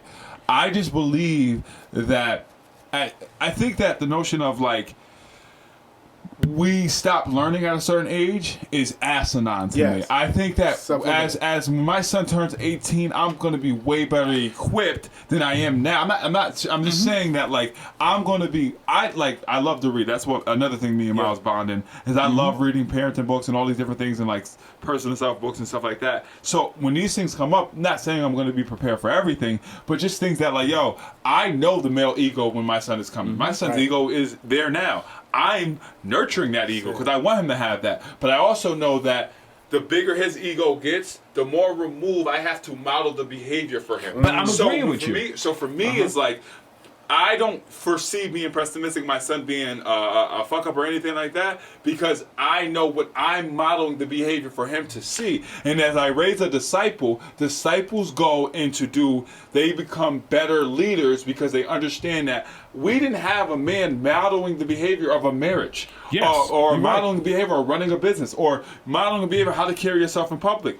I know the things that I didn't have. Now I can model that behavior because I will never ever teach my son the way of do as I say and not as I do. No, I will always do and never expect anything from him that I won't do myself. And I agree with that. I agree completely. So you're kind of agreeing with me. No, because what I'm saying is the difference between giving a man the opportunity at 18 years old to have a strong investment towards his dream versus adding 6 additional years of maturity to him. You looking at it like your son is gonna be separate from, like, it's almost like, I'm not gonna say you don't trust in your teaching, but like every single thing that your son, like when you say your son is not ready, that's on you. Facts. But no, this is what I'm saying. I'm saying that 18-year. This is the difference between college not and 18-year-old. Let's do let's do years. Let's do years of maturity. You just said 6 years of college versus 18. Where does that put you at? School's 6 years of college your added son to what you 18. teach him. Which you just said, you learned maturity at college. You learned how to wake up. You learned all these different things, which I'm established as an adult, as a parent to him. That's 6. We're saying 2 different people starting their careers at 2 different times in their life. We're saying my son at 18 years old, I'm investing $100,000 to $200,000 towards his dream, down whatever money would take. Versus someone that's invested 6 years of their life to dedicating towards whatever goal they were trying to get and learning from additional guidance throughout their life, starting their career at the end of that 6 years. If you go to be a lawyer or whatever, it's at the end of 8 years. Versus my son at 18 jumping into the game. What I'm saying is at 18, it's why I'm investing. It might not be directly into jumpstarting this company because I understand there's certain things I taught him. There's certain things his uncles has taught him. There's certain things other men I brought around him has taught him that he's still gonna have to learn this world on his own. He's still gonna have to get out there. So what make you think that college is the best place for him to learn? I didn't think college was the best place. What I'm saying is the person graduating from college after a master's degree, maturity with having college versus another person. We're saying 2 kids that I can either send him to college to start his career, to get to his career, or I could jumpstart his career directly out of high school. That's what I'm saying. I'm saying the maturity of these 2 people are way 2 people. We're not saying 2 kids at 18 were jumpstarting their careers. Right. We're saying this 18-year-old is jumping into his career now versus the college kid. To answer your question, college for me is the best route because I don't believe in worshiping two gods. And I believe in if you put a child, I don't want my kids to work through high school, anything. Summer jobs, they can work. But I don't want them worshiping the dollar. I don't want them to believe in the dollar because the dollar brings you false value that it somehow brings you happiness and joy and all the other stuff. And 2, it also makes you worship 2 gods, and you can't worship 2 gods, you got to worship one. So for me, I believe in nurturing their emotional intelligence and their work ethic. And work ethic comes with college. For me, is now your work ethic is all these tools I gave you. Now you can go and apply these things in college. And a safety net, right? You can apply these things in a real-world setting, but also have the security of, if I miss class, it's not the same as I miss a day at work, right? So for me, college is a part of the extension of, high school and all these different things to get to the next level of being on your own and being in a position where you want to work 60 hours a week and all the other stuff. Now, again, this is also comes with negotiation. As we get older, as they get mature, as they want to explore different things, I believe in giving amount of rope that's age-appropriate behavior. So I believe in mistakes, right? If my kid right now cries because of a cookie, and he throws a tantrum, that's age appropriate behavior. If my kid comes out 16 and he comes home late when he wasn't supposed to be, that's age appropriate behavior. Yeah. I don't believe that stuff needs to be chastised. If my kid at 18 quits a job impulsively, that's age appropriate behavior. So I believe in nurturing these things, because if you don't, you make your kid believe that they're their mistake. Yes. And you never teach them that they can grow from mistakes. So I believe in college, you can make these childish behaviors and mistakes because you can grow from them. And we can learn from these things. So that's why college is important to me. And I believe, similar in what he's saying, It's rich man talk. I believe exactly what he said. I believe on like their potential. Like the concept, I feel like the question is such a broad question because I don't think every man at 18 years old can jump into business. And this is what we disagree. Wait, no, you're not letting me finish. Let me get you. Because I believe you might need to go to college to learn that maturity that Pierre learned at college. You ain't teaching him. That's you. That's you, Ed. But y'all chastising me. No, that's all. Because look, to start your own, like put it this way. Like we said, Harvard. For a kid to go to Harvard, he had to show potential to go to Harvard. No. So what? You just take any test and go to Nah, Harvard? teacher told you. I said teacher. You told had to have the top grades. You had to be dang near. Yeah, but the top Yeah, grades they comes have that from in you you. being in there, though. You don't Me? get the, You Exactly. don't just have it in you. Someone has to nurture that. Exactly. You nurture that. Ed. Exactly. So if I take Jackson and perfect. What did I say I'm gonna do with Jackson next summer? Yeah, Jack. What's the personally? Yeah, what's the yeah, exact ice cream, plan? the ice cream.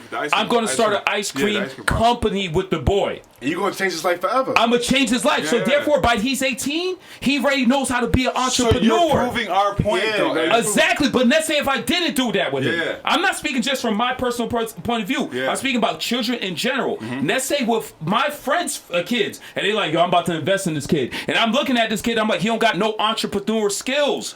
But He don't got no entrepreneur skills. You're saying you want to launch a business with him, and it's going to be more of your headache trying to make this little motherfucker I'm wake not up saying in the that. morning. You making that shit seem bad, bro. See, that's what you're saying.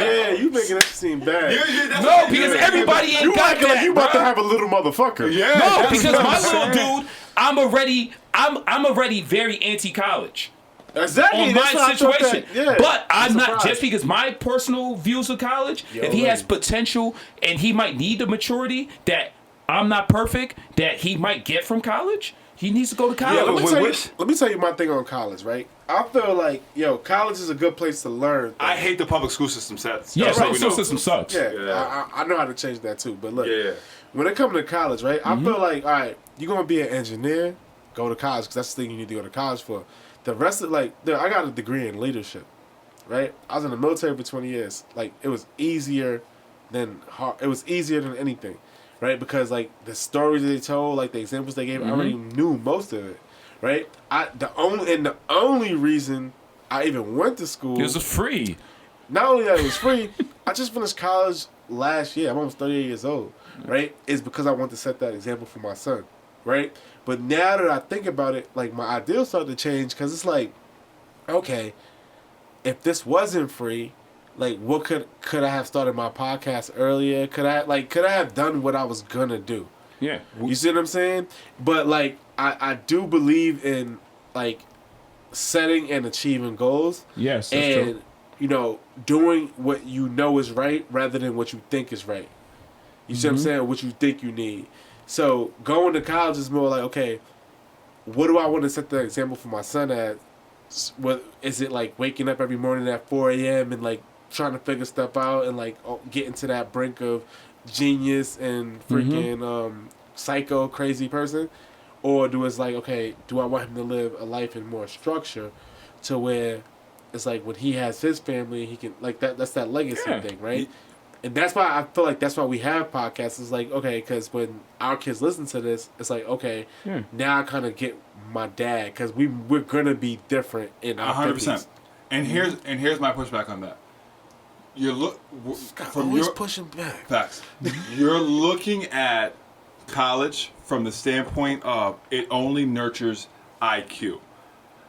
College nurtures the emotional intelligence too and social skills. Right. And I think the way to navigate, the reason I'm not the smartest in the room, I'm never the smartest in the room, I'm not even that bright. The reason I can navigate a room, there's a saying I say all the time, when you walk in the room, you can be the thermostat or the temperature. I'm always a thermostat because I always set the temperature. So heavy. The reason why I can do that is because my social skills since a little boy has been able to charm and understand, like, navigate emotions and people's personality. That's why I can see someone's talent before they can see it because I'm aware of that. College helps you with that because you're no longer in your small pond anymore. Yes. Now you have to navigate a room. When we dropped out, I told the story. We went to my college visit. It was me, my mom, and Ed. Yeah. As we were leaving, my mom and Ed were in the front seat, and Ed and my mom said, "Yo, how long do you think Jeffrey's gonna take this over?" They said 2 weeks.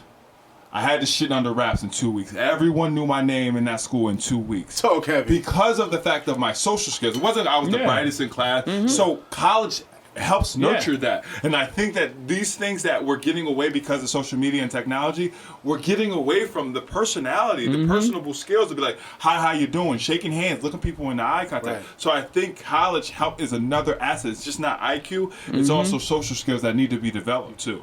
That's true, and I agree with that. What I'm saying is, I believe majority of kids are going to go direction of college. Yeah. What I'm saying is, with the hell question, no. I don't agree with that. Not no more. They get it probably changes now because so many subjects aren't worth going to college for. too Now, because you expensive. can learn them on your own. Yeah. You were just saying this on the like show. photography Yeah, you were just saying this on the and show. art. Like I'm not paying for no art. Like bro, you got talent.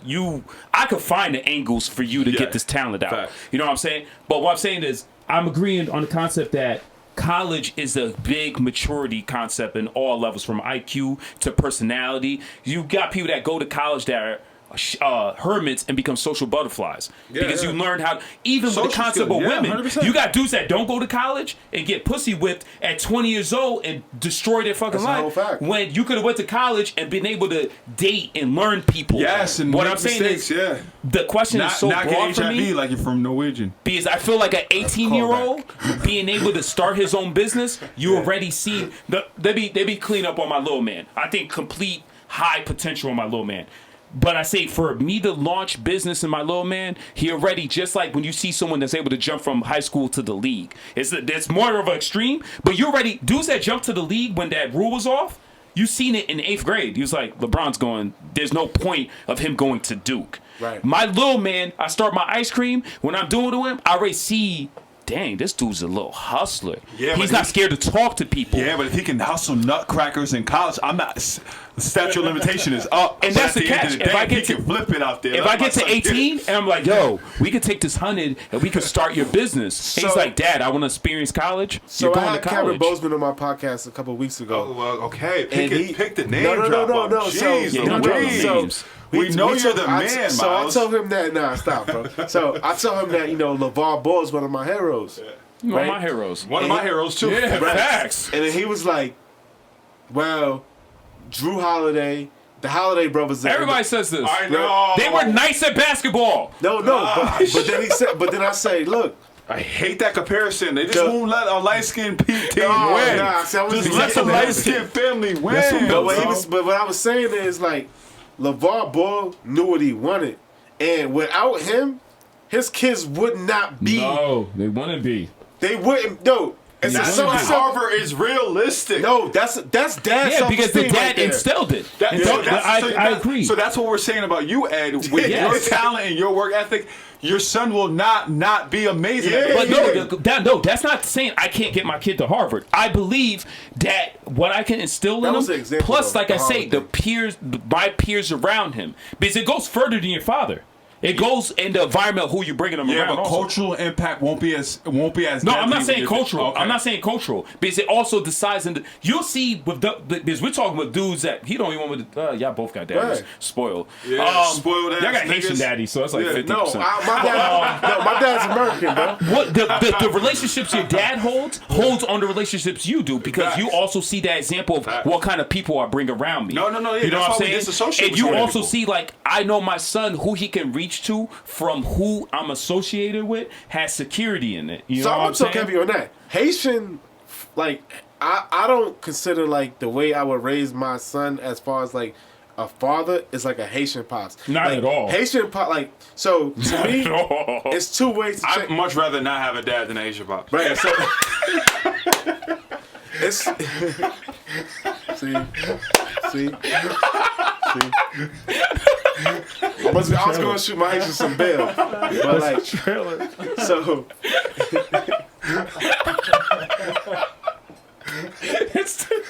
He got a point there. I'm just kidding, guys. It's two ways to change people. Fear and education. Mm-hmm. Right? No. Stop. That's rough. Bro. That's rough. When you stop Fear my in talk. education. What talk? the What hell? about empathy? Sorry, what about my bad. understanding? Can I talk, Scottie? My bad, man. You congratulations, you played yourself. So you can educate somebody, or like, because the reason I said that is because like the Haitian pops thing, like a Haitian father, he'll be like, and you be like, hey, I might as well just do the safe thing, Yeah. right? But it's like he don't know, you don't know, and you'll never know. No You education. see what I'm saying? That's no education. So it's like, yo, the fear, it takes over. It's like fear's like cancer. No. It grows, and right, and you Yes, it is. It is to me, right? And this is the Play Myself Has show, to be so you cut can out. just say your shit after, right? So unless you dig it out, but it's certain shit that you could fear because your parents told you whatever, and like growing up in a Haitian household, I'm telling y'all, that's how it is. It's like, oh, don't do that. Yo, you ever see a Haitian man when he see a cop in the 90s? That shit is nonsense. It's like everybody get inside, and then like he changed into some other shit. The same man that was telling everybody don't eat and don't touch the food. Oh, he bitch up real Yeah, fast. he bitch up real fast. So that's just some different shit. So now, from an educational standpoint, it's like when you know and you tell your pops, hey, daddy, like, you know, we don't gotta stand out here to do this shit. We can just go in there and pick up the paint. Mm-hmm. You know what I mean? Because it's certain shit that Haitian men will do, right? Like when you go to Home Depot and get paint, you know, you can go get the paint, but he'll be like, Yeah. you get the paint. No, you'd be like, pass me that phone. Yeah, right? So, yeah. So it's like, it's little do that to my subconscious. son. No, it's little subconscious. It's little subconscious things that them. Pass me that phone. It's little subconscious things that they do. It's fear. Put their finger on the food, put their hand on the food. That's make slavery stuff. Yeah. That Make shit everybody- is maddening. Yeah. But that's, bro. That's Or how it eat is. before benefit in everybody. that. It's no benefit but power. They eat Yeah, but before everybody. Power is a That's drug, worse. bro. That's It, no it benefit. corrupts. No, it corrupts. Yeah. But growing up, you can't say you never seen it. Because No, they no, come- I said we see it. I Yeah. agree with we see it, but I don't think that's a good way of parenting. Nah. It's a horrible way of parenting. It comes from a But I place of said, no, pain. the point I was trying to make is Yeah. two ways to change people. Oh, okay. Right? Fear and education. Oh, that makes sense. You just put me on something. Yeah, fear and education. Okay, You're right. okay. So, like, yo, you can know something is good or something is bad, but if the person you respect the most is like, get over here, or you go on, you been on Ingenue before? No. Okay, so you don't That's learn, just the worst. you didn't learn the hard way. Yeah. So that's like hours. You know what it is, though, right? Yeah. Yeah, slave stuff. And then it's I like, was too sensitive for shit like that. nah, bro. I mean, you wasn't, but you was light skinned, so you probably had a different It needs to treatment. turn Yeah. black. Yeah, they probably told you to go watch TV or something. But for us, we had to do watch TV. Ingenue, Sam. And, you know, and it's a little different because, like, it does help you reflect, but it was like fear of being creative almost. Yeah. And that's where I'm differ because I wasn't like that coming up, and Scottie helped me. What I seen him do with Pierre is help me influence with that. So like I'm big on like I'm planning for my child to go into business for himself. Right. That's what I'm planning on, but I'm not trying to be overwhelming on them. I need them to gain desire and love for it. My problem is I didn't go into the world chasing what I desired. I went in chasing money. That's and hard. understand I need the security of money. So the concept of college a lot to me is like this gives me so much security. Now if my kid has the talent, which like you said, Harvard's not I believe doing your own business is harder than trying to go to Harvard. Yeah, I agree. And 100%. I believe if you're trying to do that and he has the based on the environment I has, he has the intellectual strength to make it to Harvard, to make it a good college and all that, I could back it. That's what I'm saying. What I'm saying, if he's looking to be at 18 and I'm giving him the strength behind it, but why I'm like trying to build him and he has the desire, that's what I'm saying. At 18, kids don't have a lot of desire. We go to college and find ourselves. Not many kids at 18 are like, I know what I want to do in Yeah, life. but a lot of those kids, I agree But with you. that's what I'm saying. A lot of kids that probably had fathers compared to I us agree. probably had that. I agree. But even they were questioning. If my kid, I already seen, he's like, yo, like I seen a kid that sells sneakers online. He's like one of the biggest sneaker sellers.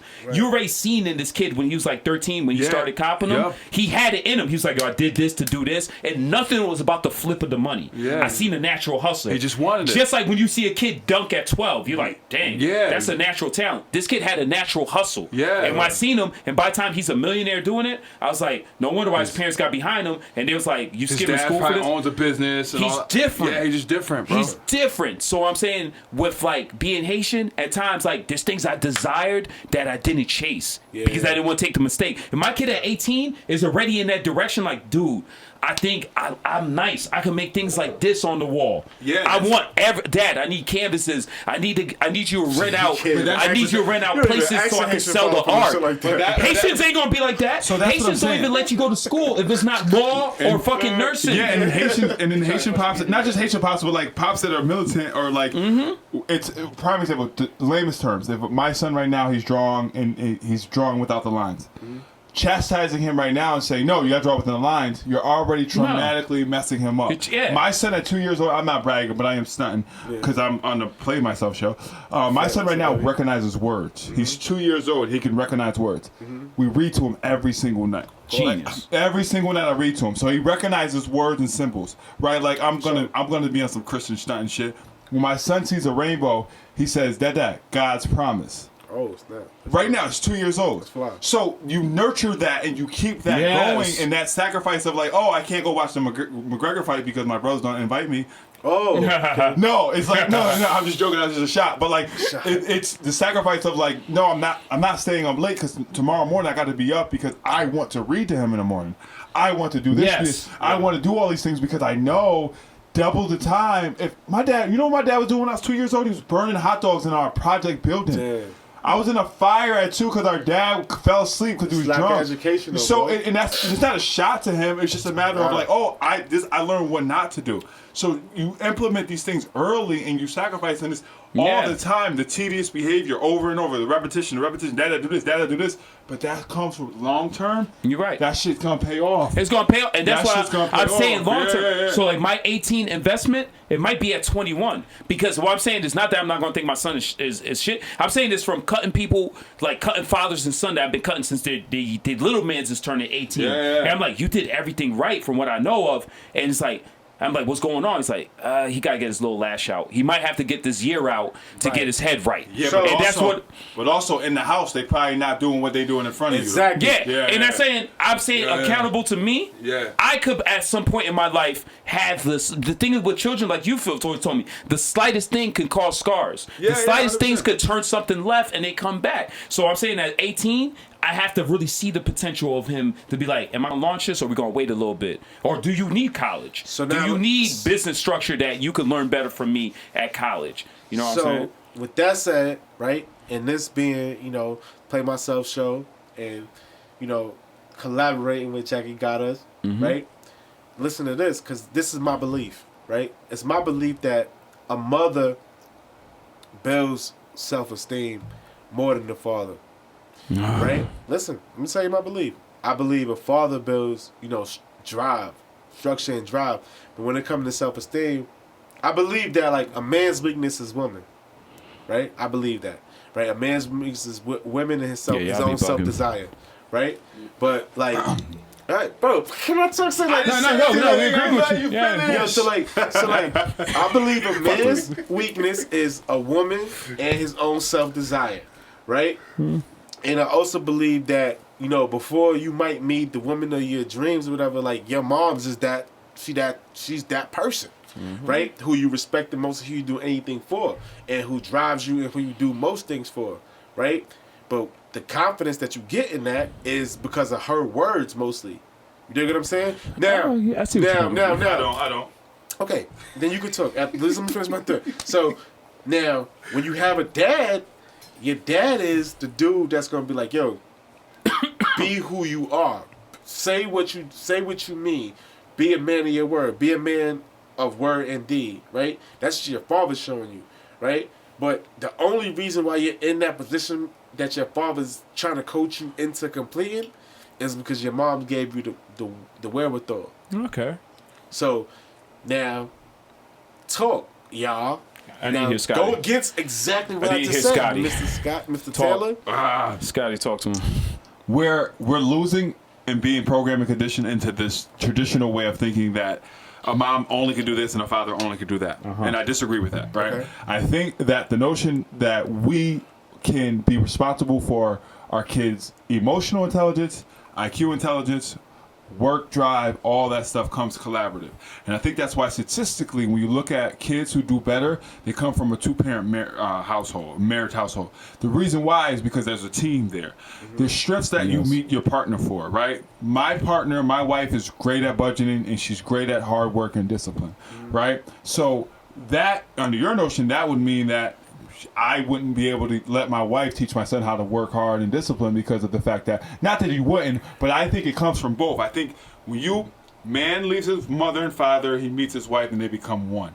And as you become one, you teach these skills to your kids as a unit, right? There's no like, yo, don't do that, wait till your father comes home. No, that shit doesn't exist. That shit is a bad way of thinking. Of course. You need to be able to unify with your wife so you can show them that I'm a male, right? But I know what my emotions are and I'm okay with that. I am a woman, but I know how to work hard and be disciplined and all these different things. So I think that with your notion, I'm not saying that it's wrong.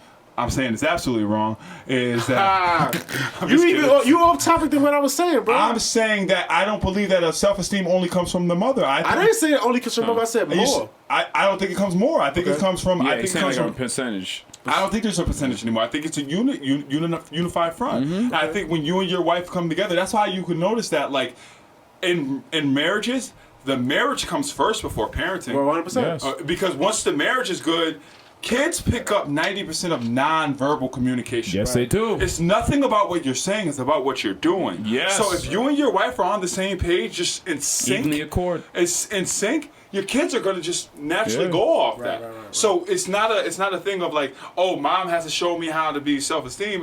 And dad shows me drive. No, they showed me love. Yeah. They showed me how to work as a unit. Right. They showed me how to sacrifice to get this. Yes. So when you become sync with your marriage and all that stuff, everything falls into place. Yeah, because he's saying. Yeah, I if played myself. you're You see sync that? with the relationship. Nah, I feel you. Nah, it's a perspective. No, bro. it is. I'm not saying you're wrong. That's That fine. even goes with the confidence of your kid on the decision they're gonna make. So if I'm in It's still on the sync, college shit. no, man. I'm still on that because I don't assign myself as if I'm gonna be a perfect man. But if I work on my relationship and me and my wife is accord, Right. that example goes smooth. Just like we say, it's not just having a father around; it's Yeah. also having a sane house. Oh, yeah, facts. Having the sane house in the example. You can have a father around that treats your mom like shit. You Yes. ain't gonna be shit when you get into women. Facts. So Facts. I need what I think is I came up with this last week. I said I believe the biggest thing about having a father around, a man creates and a woman nurtures. A woman maintains. Just like you created in here, we could get in here, have a couple beers, and leave this shit messy, and you could ask your wife to, how can I make this look better? How can she maintenance this? The same way I feel with a child. I create this child. I don't care what the situation is. If my nut don't create this kid, this shit don't happen. Speak that. You taking shots? I like it. Yeah. It I don't. like that. I like that. You taking shots? I like that. I'm with you. It takes a man to make this happen. Speak that. All right, Now, Dan. Go ahead, in Dan. the situation, the got self-esteem, I don't care. I love my mothers to death. Facts. It takes one day of me playing basketball and someone to say, yo, little man, you nice. And that shit went over all the head of all the steam.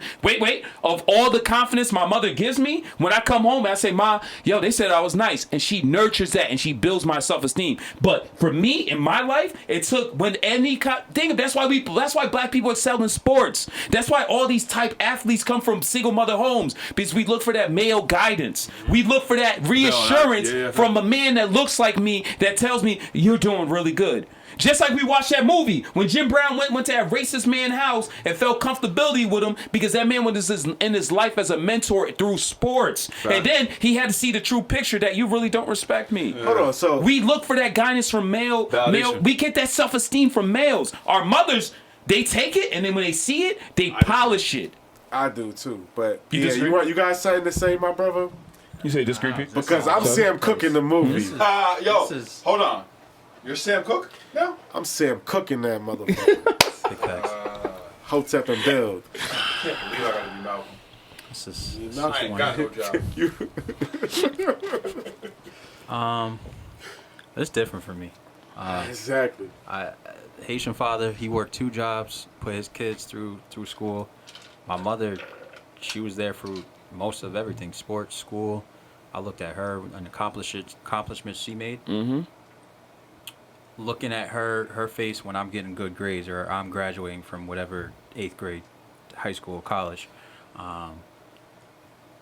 My strength, it came from her. My encouragement to continue doing things, her nurturing me. I love my father, but he was doing the work. He was out there, he was getting the money, he's handing it off to my mother. My mother is handling everything in the house. So for me, respect to him, but it's always her. That's our culture. I'm not hearing that shit. P, that's our culture. Yo, I'm not hearing that we shit. Traditional Haitians say y'all American. I'm not hearing that. No, that's it, bro. I'm not hearing that. Bro. That's our culture. That's because I know his father. Because his father was aligned with his mother. Exactly. Because I come from He single trusted parent. her to do what. Because he had shit on point. I come from single parent home. Stop. No, He had me too. Keep going. He had stuff on point. What I say is I deal with single mothers every day. When childs come in. Can I ask Pierre a question? Yes, sir. Can I ask Pierre a question? Does that not affect you that he wasn't there though? He was there. I'm not saying he wasn't. I'm saying like sports and stuff like that, and like, does that not have a toll on you? It do affect you. See, It do affect you. And I'm not saying, good brothers, I'm not saying what y'all saying is wrong, right? I'm just saying, no, I know you saying this right. I'm just telling you, like Pierre told you, I'm just telling you how it goes. So that's how it goes. So like, I know how it should be, and that's I think what you're saying, how it should be and how it could be balanced. Yes. But I'm trying to tell you that motherfuckers don't have the patience for that. You're right. You're right. And that's what P's saying, and that's what I'm saying. It's like, yo, like, if like your mom's is gonna be the person more at your game, your mom gonna have that talk with you. Your father, like, he tell you what I'm saying in like, P's situation, his mother's moving in line on how his father wants. His father set an example for his mother. His mother's not moving like no single mother. Ain't gonna get us. Yo, ain't gonna get me taken off. Ain't gonna get me taken off YouTube. No, his dad is such a responsible person. Hey, you can't say his mom is saying anything for him. I know for a fact his dad is still head of the house. Oh yeah, no. His dad's not going to allow his mother to talk to him a certain way. His dad is not going to allow his dad is still overseeing everything as if, listen, you got to tell the boy like this. You got to tell the boy like this. It's not when you got a single mother and you ain't got no father around. For sure, but my mother that shit is based off emotion. My mother could also say, look at all this. Look at what he became. You was out there working. Yes, that's a beautiful thing. But look what I did with him. Look where he's at. Yeah, but he's still overseeing it. He already know what the grand scheme is. It's different. All right, so overseeing it is fine. But it's what my observation with P's situation is that, like, no, you can oversee it, but if you're not engaged, you're not the head of this household. I'm not searching for your validation. I'm not searching for your approval because you weren't engaged. You were there, you provided, but providing comes from different levels. You're right. Providing emotionally, providing financially, it's 2 different spectrums, right? And like, we see it right now, right? We see it with that spectrum of like, yo, I don't feel connected to certain people, or I don't feel connected to different relationships I am because I didn't have someone modeling how to emotionally connect to people. I completely agree. But that's not what we were talking about. We were talking about going off his statement about self-esteem. Let me say something right quick for the viewers. In the Play Myself podcast show, Play Myself show, we do not believe in overseers in any form or fashion. No, completely right. Those statements are from. But his father's not an overseer. It's not an overseer. What I'm saying is, we were talking about self. Not on the Jackie got his podcast either. No, we don't believe in overseers. What I'm saying is, his father's not an overseer. What I'm saying is, we talked about self-esteem. We're building. I don't know. I gotta check. Scottie disagreed that you believe that majority of the self-esteem building comes from the mother. He believes it's the father. I believe that self-esteem is built from the father. Nah, Scott said it's both. I believe it's both. But I believe my structure of it is created from the father. I believe his self-esteem and his demeanor comes from his father. He moves just like his father. He's soft-spoken like his father. He's well-dressed like his father. So basically, you're saying that his father is his mother's hero, and she's trying to build another. And she molded that man. She's trying to make another That's hoe. what I'm saying. She's trying to make another hoe. She's making another hoe. That man is who he is because of the woman he chose that helped molded the potential he had. Yeah, but when and she does the same thing on this man. I feel what you're saying though. She says that she does the same thing. So therefore, when she's building Pierre, which he's a junior, she's already seeing when she's doing certain things that she might get down on his ass. She's saying, "Don't talk to him like that because that's me. I know what makes him positive. I know what makes him confident. And the time he does come out for the football shit, it shit means the world to him." You play ball? Football? Yeah. Oh. That's what I'm saying. I'm not saying like he has an overseer. What I'm saying is I believe the male puts a different type of self-esteem. My mom could give me all the confidence in the world, but I can't believe to you because you're not a man. But let me challenge you like this though, right? Your pops don't like football. Not like that, right? Because he's busy working or whatever, he right? was never into But it. if your son play football, that's a different It's level. gonna be level, That's yeah. like Del Curry, Steph Curry type and that's thing. where you get these generational but this is what I'm trying to superstars. say, right? Because if you play soccer like heavy, your pops he would would've been probably on take it. that You time. probably He took tried to on get me to to it. play soccer. Yeah, because the ego, especially as a Haitian man, the ego is like, yo, like with me and Ball, like my pops is sure, like as soon as I could be him and Ball, he stopped being interested in it. Real It's all talk. about him. You dig what I'm Because it's saying? hitting his self-esteem. Right. It's hitting. That's what I'm talking about. The self-esteem is built from a man. What I mean, the self-esteem is because like your dad could identify with you and be like, "Wow, he's getting a little taller than me." I think he the blueprint. That's I think what he's you the said. blueprint. I'm saying I believe your mom is who nurtures it because she's gonna be behind you regardless of everything. Even if you fucking trash, you can be on the bench and she's still gonna be like think you the best person. And you like, know what I'm saying? And like Scottie said, when it comes to the when it comes to like he said, his wife is very organized and structured and Yeah. budgeted and stuff like that, and like mother, like she's more consistent. Mm-hmm. In other words, right? So it's like if she's there, she knows like your dad might be like, "Motherfucker, get to the playoffs, I come to the game." Your mom That's might be a at horrible fucking father. Nah, but at the same time, that, dude? we were just talking about the ego. But going If he- with if- what you if said, he was yeah. if he played soccer, his dad would be at every game. But he played football. He's like, I don't want to watch the shot. I'd rather work overtime. But if we do it sports, and let's say Scottie's wife, great at working out, but she's not athletically inclined. No. If she tells him, guess what, Scotland, you're really good in basketball. I'm like, I get it, Mom. But when he sees his father tell him and show him that you're good, but you can be better, and guess what, son, you're great, it's different. Now when his mom supports that, it's just icing on the cake. That's what I'm saying. Your mom, I might be I talking believe, about levels. Now, you're right. I believe she nurtures your self-esteem. Nah, you're right. My mom, I disagree with this. Oh, 'Cause I gotta pee again. my thing is Good? like my validation came from mom. I didn't. but you care didn't for have a that. dad. Yeah, exactly. That's what I'm saying. I'm talking about if we have dads. Oh, okay. If you have, what do you? Oh, no, I'm good. I got you. If you have a dad, you don't need that. Mommy was out there throwing footballs with you, Yeah, teach me the route. teaching you the routes. That's all you knew. Facts. You knew. So at one point you was like, "Damn, Mom could really throw a football." She's probably throwing it with two hands. It's That's why we get the Steph Currys. We get the LeVar Balls. Even LeVar Ball, no. You see the confidence in that man. Then you look at that reality show and you see that mother. You see how much reinforcement she gave behind there. You know what I'm saying? What I'm saying is we only had mommy. So like when she's giving us confidence, we're like, all right, bet. Like that's dope. No, but that's like what we I'm don't got a dad. Someone like Pierre got a dad. You know what I'm saying? Yeah, but I still think there's levels of engagement, and I understand, and like I think not just Pierre's situation, but in general, like financially providing is not it. You there's more. There has to be more, and I think with studies that are showing why the world is suffering so much mental health is because we lack the understanding of social skills and emotional intelligence, right? Like, if you invest in emotional intelligence, is level of like how to navigate, shake hands, and these things. You put your kids heads or tails of those kids who are just naturally born with IQ. And IQ is something you're born with, right?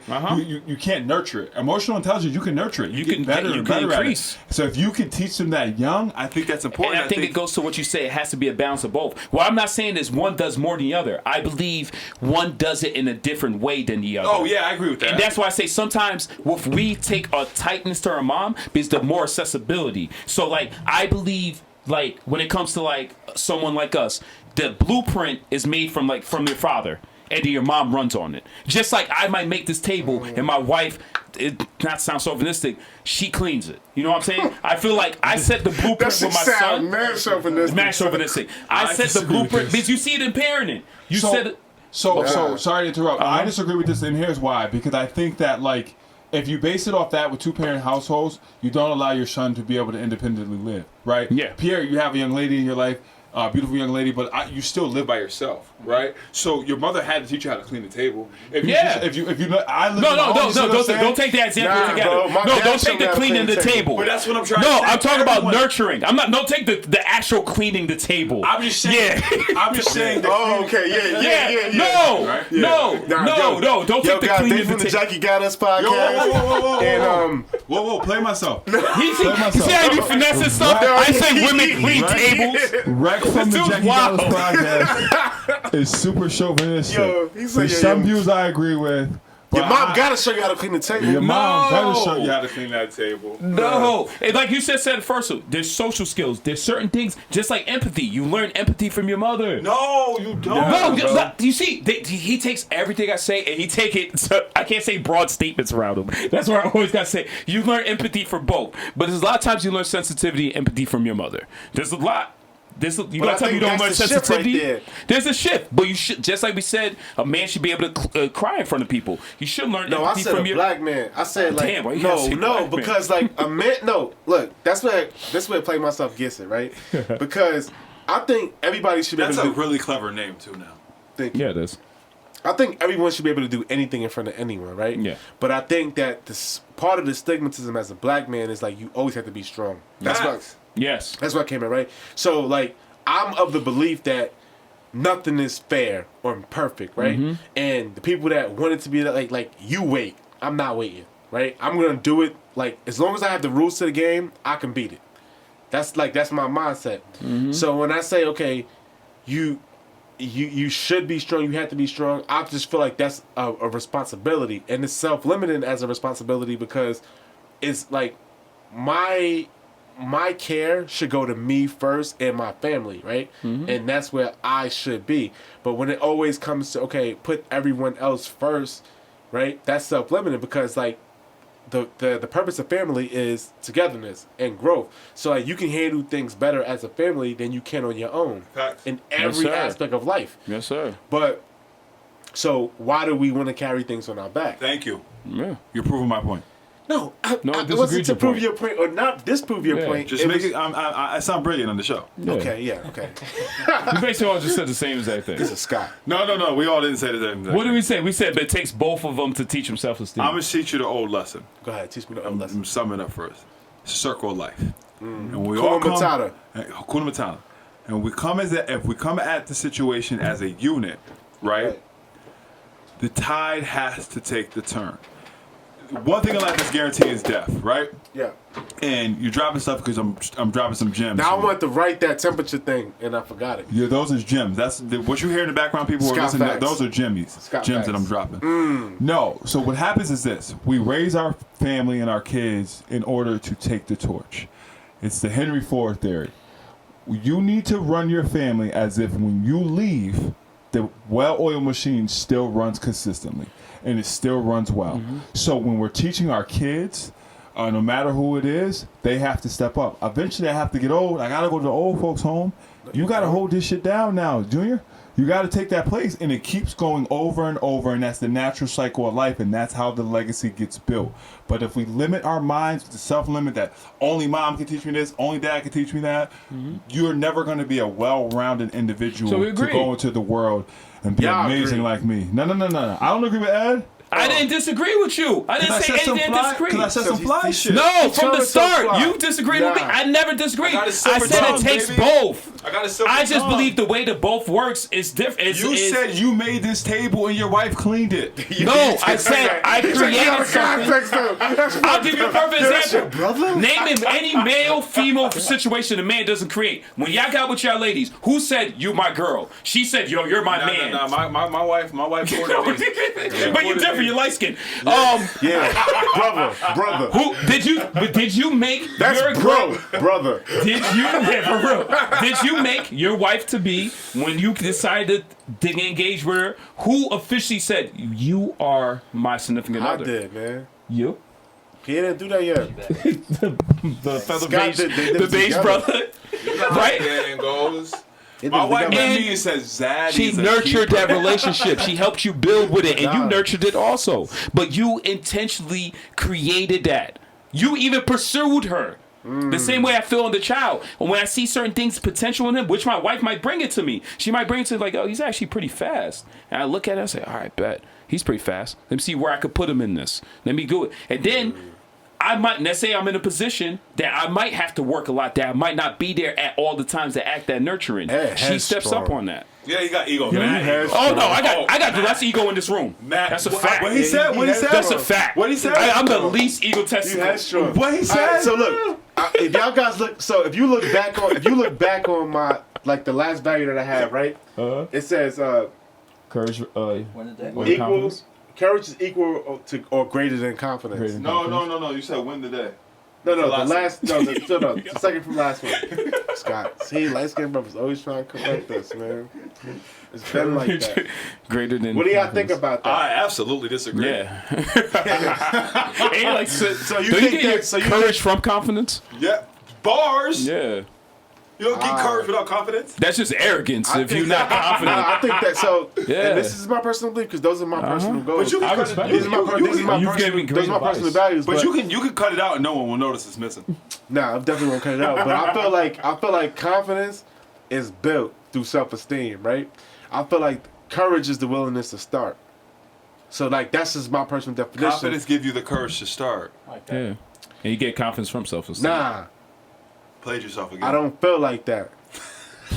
Scott, I feel like you build confidence through self-esteem, and courage gives you courage. To me, courage is the beginning. Can't wait For till real? And I confidence. Oh, so you is said the you could rest. be blindly courage. No, the so like, courageous. so when like I you could start just be the podcast, born a right, courageous I'm like, person. how do I sound? How do I sound? That's called a caveman. Yo, but how come we don't listen to Pierre? Because he's saying what I'm saying. Why you? Because Yeah, no, he's not right.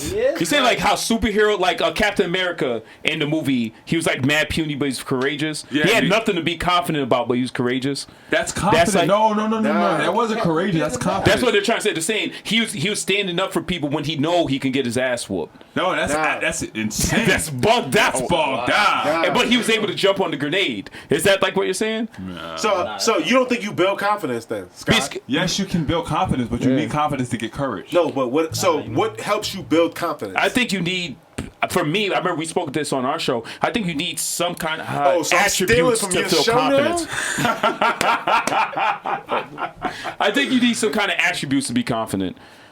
Right. Because I think that's arrogance if you have nothing to stand So it's on about to and be you're just 2-2. It's about to confident. be 2-2. Yo, Pierre, how you feel about starting a brand with me? Yeah, bet. What you need me to do? I need you to model. Nah, I don't think I look good on camera. I don't think people want to see my face. I had zero courage. I might be a good-looking individual. You did this. I might be a great-looking individual, and you see it. I don't see it. I need someone to instill that courage into me. Now look at me, 28 years old. You can't really tell me none because I did all of this. Nothing. I done learned all this, and now I got little kids coming to me. Yo, Pierre, how'd you do this? Yo, can you show me? That's true. This? Can you come to this photo shoot with me? Can you do this with me? Yo, Pierre, how'd you get into this job? Like, So gotta be. huh? You got it. Talk to him. Go ahead, Scott. First and foremost on the Go Play ahead. Myself Drum it up. podcast. Drum it up. First and foremost, I'm Shaq's gonna. Ed's always been a better scorer, so he's gonna finish this on me for me. Pull up confidence is the definition, and pull up confidence and courage is the definition. Let's do that. Let's pull it Okay. up. Let's look it up first. All right. Pull it up. I'll pull it up. And then here's the thing with Pierre's statement. My rebuttal to Pierre's statement is, I gave you the confidence to see Yes. yourself as a model. And then after you got the confidence, you had the courage to stand in front of the camera. Yes. I can't give you the courage to stand in front of the camera if you didn't have the confidence first. Yes. So we had confidence in you first, and then after the confidence came, we started the brand because we took the risk. Taking the risk is the courage. Your confidence gave me courage. I gave you confidence, and then we took the risk together. And that was on you that you were courageous to step out in front of the camera. Going back to empathy is greater than sympathy. When he gave you, confidence, it wasn't based on. This is the difference between empathy and sympathy. He gave you confidence. It wasn't based on like, I like you, I think you should model. No, you look good. You got muscles. Shit, you're a collegiate athlete. You're a successful man. You're a handsome black man and a positive person. Why are you not in front of a camera? Now, sympathy would have been like, oh, my cousin is down on, I need to pep him up. But he's really not that handsome. He's not the best dresser. He's not photogenic. You know what? Let me put him in front of a camera for somewhere he's not comfortable of, and hopefully he becomes courageous. No, you had the attributes for him to have confidence in your game. Now that's on you to be courageous. Ready? Go ahead. All right, what are you reading? I'll read confident. I'll read courage. So you want to go first? Yeah. All right, go ahead. So courage is the ability to do something that frightens one. All right, what definition are you looking at? Just the shit on YouTube. No. Webster. Bro. Dictionary.com. Yo, but why you so courage. offended that I'm reading at the wrong place? Like we had a standard to do it, bro. Courage It's not Jackie Gallus, son. Congratulations, you played yourself. Courage is the quality of mind or spirit that enables a person to face a difficult danger, pain without fear, bravery. All right. Confidence is full trust, belief in the power, trustworthiness, or reliability of a person or a thing. Right? Confidence. You have to be reliable in order to have that bravery. Okay, where does it start?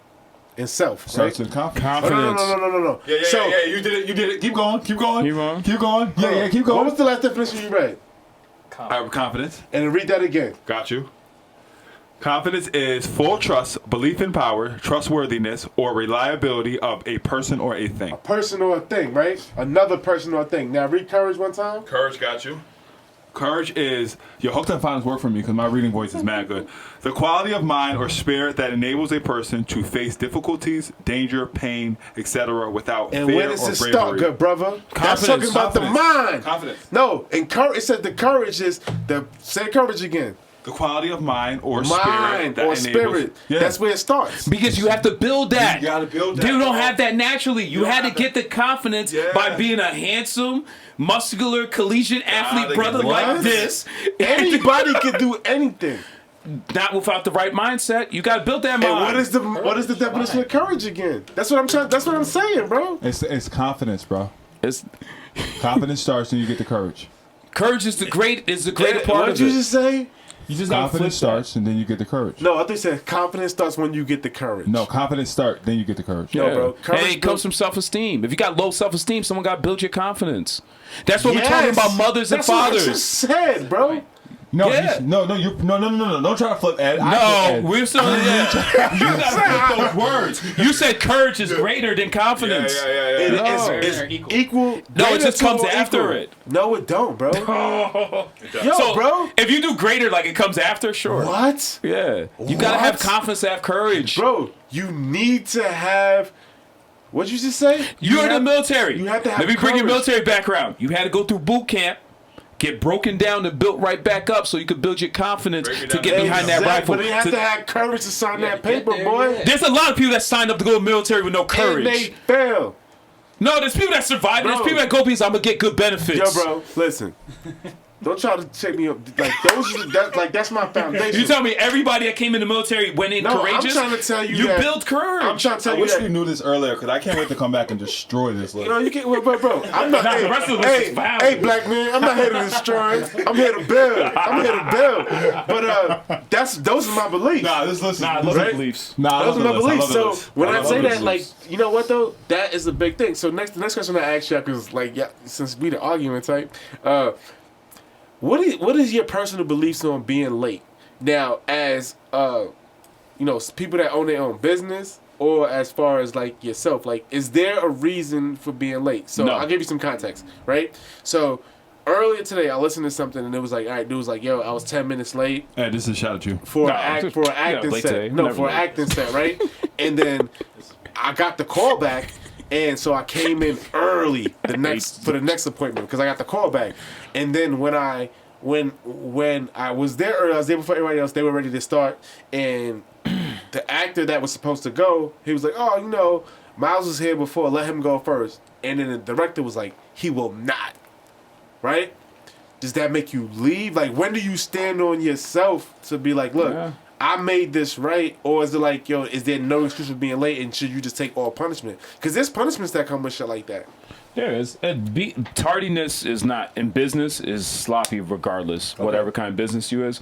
Based on who you personally doing business with, there might be leniency. But as a person, like we say our children, I'm not teaching my children to be late for anything. You know what I'm saying? Now, based on their Mom personal gonna teach stuff. him that. I'm like, I'm with you. I'm with you. What happened? Your mom gonna teach him that. Oh no, that's definitely, and that might be a lesson. They're gonna learn that from their mother better than they're gonna learn from me, because she's more inclined with that than She I am. inclined to be cleaning the table before she. Oh yeah. No, the first thing is that's more B right there. But nah, there's no window, especially working in business. Like I work on appointment. There's no window really for lateness without accountability. You know what I'm saying? So like, I work appointment. I might have a 10 o'clock, and the person that wanted to schedule 10:30 might be what I would consider call me at 9:50. Like, yo, I need to get in at 10:30. You talking like, hold on, but you talking like you never been late. Well, on an appointment? Yeah. I could be late on appointment, never without accountability. Okay. Like, you're never going to set an appointment with me and you pull up and I'm just like, I'm not coming in for a half an hour. Okay. It might be, yo, Ed, you available? Oh, I'm available, but I'm out doing something. We could aim for 9:30, pull up. I might be there at 9:40. Okay. I mean, I might be there at 9:40. I might be there at 9:30. But that's also on both sides. That's a very short notice of an appointment. You know what I'm saying? And then further people I might want to further do business with, it just shows if I know the first contact, we do business together, you're late. Now, let's say down the road when things get more serious, and I might need you to meet someone that I know. You know what I'm saying? Right. It's just a bad taste on people's mouth. So before Pierre talk, I want to tell you how I believe it, right? It's like, I believe in the karma aspect of all. So I believe that time is the most valuable thing in the world, right? Mm-hmm. So when it comes to minutes, wasted minutes, and authentic, best version of yourself minutes, right? So it's like, okay, if I'm 30 minutes late for you, somebody's going to be 30 minutes late for me. Yeah. Or that can be split. Right? So when I say that to say this. All your minutes are accounted for. Mm-hmm. But like some people just take being late different. Yeah. But like I also believe in like what you care about is what you care about. Mm-hmm. And I'll leave it like that before so Pierre can go. Haitians are never on time. Ah man, that's a self-limiting belief right there. That's a fact. That's a fact. That is a fact. Going to church. It's a fact. That's tough. Time is of the essence. It's very important. I think that's for the first time, your first view on someone. It's just your first meeting with someone. The time, that's very important. That's big. Me personally, I have my own battles with working time appropriately and being on time to things, just for whatever reason. But know that if I'm 5 minutes late, the minute I get into this meeting, like say I'm at work or something, we gonna get right to business, and I'm gonna handle everything. I'm holding myself accountable by making sure that I'm going above and beyond anything that was wrongfully done. So I feel like I came into this late, I disrespected you in a way. Now I need to make this up to you. Next time, this isn't going to happen. I learned my lesson from this. Right. That's a good question, though. Just how you feel about it. Because Scottie got some shit to say that's going to go against all of us. And just like they did in the 1800s. Yeah, it's a fact. They went against all of us. In the house. Yo, shout out to my European ancestors holding that shit down. I agree with everyone in the room. Time is of the essence. I think it's super important. I think, like I said, I struggle with it too, being late to things, and I try to get better at it, and there's no excuse. I think you should never not value someone else's time, and I think just it sounds dramatic, but like people die and life is short, So whenever I get the opportunity to be with someone, I think I want to value that, and by showing I value that is showing up on time and showing early. So, no, I agree. But to your situation, I would have left because of if a person is talking to me like that from the gate, they're always going to talk to me like that. So I got to get up out of I got to get up out of here. You're completely I can't accept that. So I know you guys are busy and everything. So in closing, I'll ask y'all this question: if there was one person in the world, whoever it was, you could have a 1 hour conversation with, Alive or dead? Dead or alive, right? I like to say dead or alive. That's how we say it, right? Alive or dead again? Right? Dead or alive? That you felt that would impact your life in the most. That was just 10x whatever you were thinking you had to do, or to enhance your purpose. Who you think that person would be? I know mine. I've been made that one years ago. Mine be Mr. Rogers. Yeah. From Channel 13? Whatever channel would have been. PBS? PBS. Yeah, Mr. Rogers. He was a big influence on me. Yeah. Just from being a Christian man. Mr. Rogers, if you look through his career, as famous as he was, he really did it out of without monetary reason. He could have made millions. He chose to stay with PBS, and so many times throughout his career, he reached out for the betterment of children education. And the things that we speak about now, that a lot of liberals speak about now, that are innovative to the world, he was talking about this back in the 60s, from electric cars to energy to all these different things were on his show and publications that he put out. And him speaking against Congress, how they praise people speaking against Congress now, he was doing this way back in the day. He spoke on civil rights issues. He spoke on so many different things and never let up on his religious, his spiritual views, and didn't offend anybody. And if you look at he was always outside of himself. And as a kid watching him, I just like I said, I always looked for my self-esteem from men, and not having a dad at all times, or not even having a grandfather. I always looked at this older man, and he was the first person I seen growing up watching X-Men, Al Bundy, watching all this very chauvinistic, but outside of Bill Cosby, but everything was very chauvinistic of male figures. It was the first guy I seen was as empathetic as a mother on sensitivity. You know what I'm saying? He come in, the music's soft. He's never raising his voice, and you're learning something. I never learned something not watching him. So when I got older, I always looked back and looked at his career, and he was just a person I would love to have a conversation with. Go ahead, Pierre. Say Deion Sanders, we make that happen, man. Nah, I was gonna go with Jerry Rice. That's my favorite football player, but now I'm thinking about it. With you guys all being fathers in the room, I'm thinking Denzel Washington. That's my favorite actor. Seeing what he has done throughout his life and where he is today, and he still has room to continue going. He's leading the way for a lot of young black men. He's for all actors in general. He has a child that is following his footsteps, and I think his child's going to go on. His son's going to go on to do great things. How many people will you meet in your life when you're asking them for their top, their favorite actors? How many people are going to say Denzel Washington? Well, it's most likely the larger majority of people are going to say it, right? I think there's things I would like to know where he started from. Obviously, there's things I can go look on, but I want to sit in a room with him and know where he get that courage from. How did he get that confidence? How did he instill it into his son and his family, and just everything that he's done to this point and everything he continues to do? Was it Michael B. Jordan or was it Bozeman? Bozeman. Shed tears and said that Denzel Washington is the reason why he did all this and the reason why he got to where he is. Mm-hmm. For him being such a powerful man, I think that would just... I'm not even a person that likes to talk much, as you guys know. I think I could just listen to him, just his life story, just forever. For sure. My turn. I'm right here. I'll be sure. Yo, I'm so excited. You met me. My energy's so excited. I'm always like this. You know what I'm saying? Mine would obviously be Myles from the Play Yourself podcast. Play myself, just kidding. Mine's Abraham Lincoln. It's always been this. He's my favorite president. I just would love to see where his mind was at throughout his whole career and his whole life, man. I'm enamored by him, but it would absolutely be Abraham Lincoln. I don't have the cool story that Pierre has, but I have a great. I He was would a pro love to wrestler see. too. Huh? He was a pro wrestler. Yeah, and he was 6'5", 6'6", 6'7". Hall of Fame. You know what I'm saying? I respect people above 6'5" and up. So you know what I'm saying? Nah, yeah, it'd be Abraham Lincoln. No cool backstory, just 100 questions. How about you, Myles?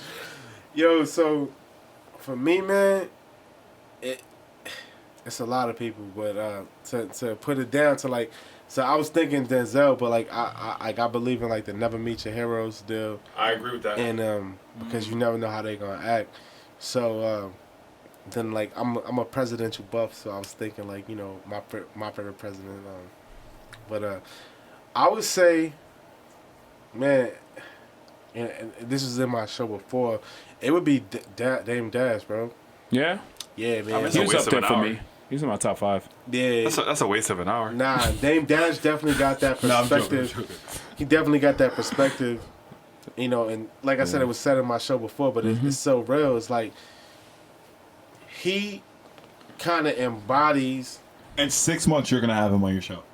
Oh, I'm gonna have him on my Easy. show sooner. Yeah. But, I believe in that. I but know like who you what are. he says is like, it's so empowering to me. Almost like he would say something like, "Yo, these people weren't putting the money up. Like I never want to cheat." He's like, "Yo, I never want to cheat. Like if I'm playing ping pong and dude's on his phone, I'm like, yo, dude, I'll wait. I don't want to win like that. You know what I mean? And like that's such a mindset that like you don't really see in men. Like you know what I mean today, where he's like, yo, Def Jam is acting like they put the money up. Like we did this tour on our own for the culture, but like it looks like they did it because they gave us jackets to wear on camera. And he was like, you know, like One of my favorite scenes. yeah. Yeah. So either him or like Booker T. Washington. Come on, bro, you're cheating, Dang. bro. I know it's your show, but you don't get to do Yeah. 5 people. Booker T I can do what I want, That's play so myself, crazy. myself. Playing yourself. Nah, but Dame Dash though is like really my dude. My that- favorite 'cause thing I he think I said, can something. I can't call another man boss. That's like calling him daddy. Yeah, word. That stuck He with me said- so hard. He said I have nuts. He's like, yeah, I know this to have. It's like I call another man boss. It's like I call him daddy. Right, and that's real to me, man. And I think that That's such an insecurity. nah, it's not insecurity, man. That's such No, he said no. He said, "Bro, if I call any man my boss, Yeah, it's like call him daddy." but that's how you raise your kids. And you know it's funny because like when I think about entrepreneurship, like it, I I think find of it him, right? But like He's when the I think ultimate hustler. I mean, he's broke, but he's the ultimate hustler. he's not broke, bro. I know. Financial freedom and all that other stuff. He's not broke, but He's not broke, but like, what do you call broke? he's like wearing a Confederate flag. Broke's Nah, a- bro. But that's what I told you the other day, right? That's what I told you today. Is you got Dave Chappelle, right? And then you have Kevin Bozeman that I interviewed the other day.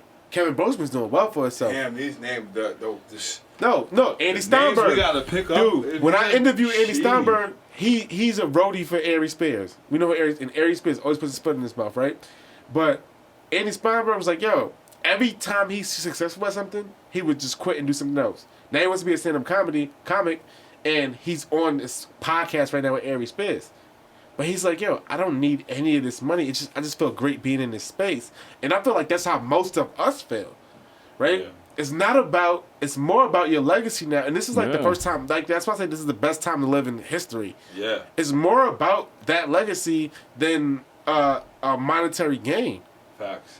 You know what I mean? 100% agree with that statement. That's the first time Yes, sir. ever. First They time agree with ever. First time ever he's agreed with anyone. is. Scott is just a person that's hard to work with. You know? Like, you don't agree with anybody. You Yo. don't agree with a man's values. Anybody that I connect with, we were talking about this on the show like 2 weeks ago. I argue. That's how you know the measure of our relationship. If What's I your argue birthday? with you, no, he don't do it. He don't do I don't care what you do. This is the Play Myself no, show. we're not playing this shit, bro. You No, kidding he's, me? I see. I didn't even say Libra. that. I know. Jeez. Yeah. I'm leaving. You're Libra. No, he's what? No, it's Sagittarius? stupid. I'm not nothing. I just asked you, brother. It's bro. nothing. Bro. It means nothing. I know. When's your You're birthday, guys, Zeus and all this other stuff. And come you on, Greek bro. mythologist. Stop. Sheesh, congratulations. You don't for have a playing yourself. birthday. You don't have a birthday. Yeah, I just have a date of appearance. Okay. Let's go. Oh man. Yo, seriously, I mean, we're wrapping up and everything, though. Miles, we had a great time. Listen, Thank you. For real, bro. This is a beautiful setup. I love this show. I'm such a big fan of you, and I love what you're doing. And I'm so honored to be here. Like, I'm not like, I know I was giving you a hard time this whole time, bro, but I truly, from the bottom of my heart, man, this was such a long time coming, and this was such.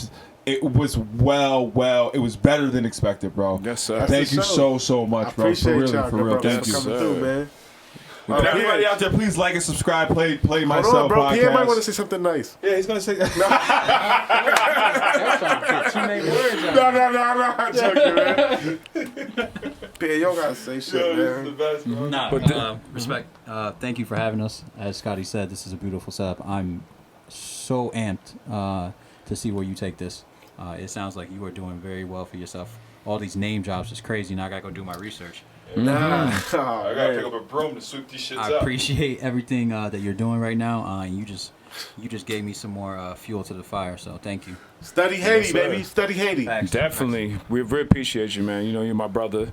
And like I say to everyone, you drop gems on me, influence me every time, every haircut, every experience we have together, you know what I'm saying? Right. And definitely, and everybody check us out on all platforms, Spotify, YouTube. Where else we at? Jackie got us everywhere, baby. Everywhere. YouTube, Amazon, everywhere, man. Amazon. Big up, eh? Big up. Big up. All right, respect. Wrap up. Bro, this was fun.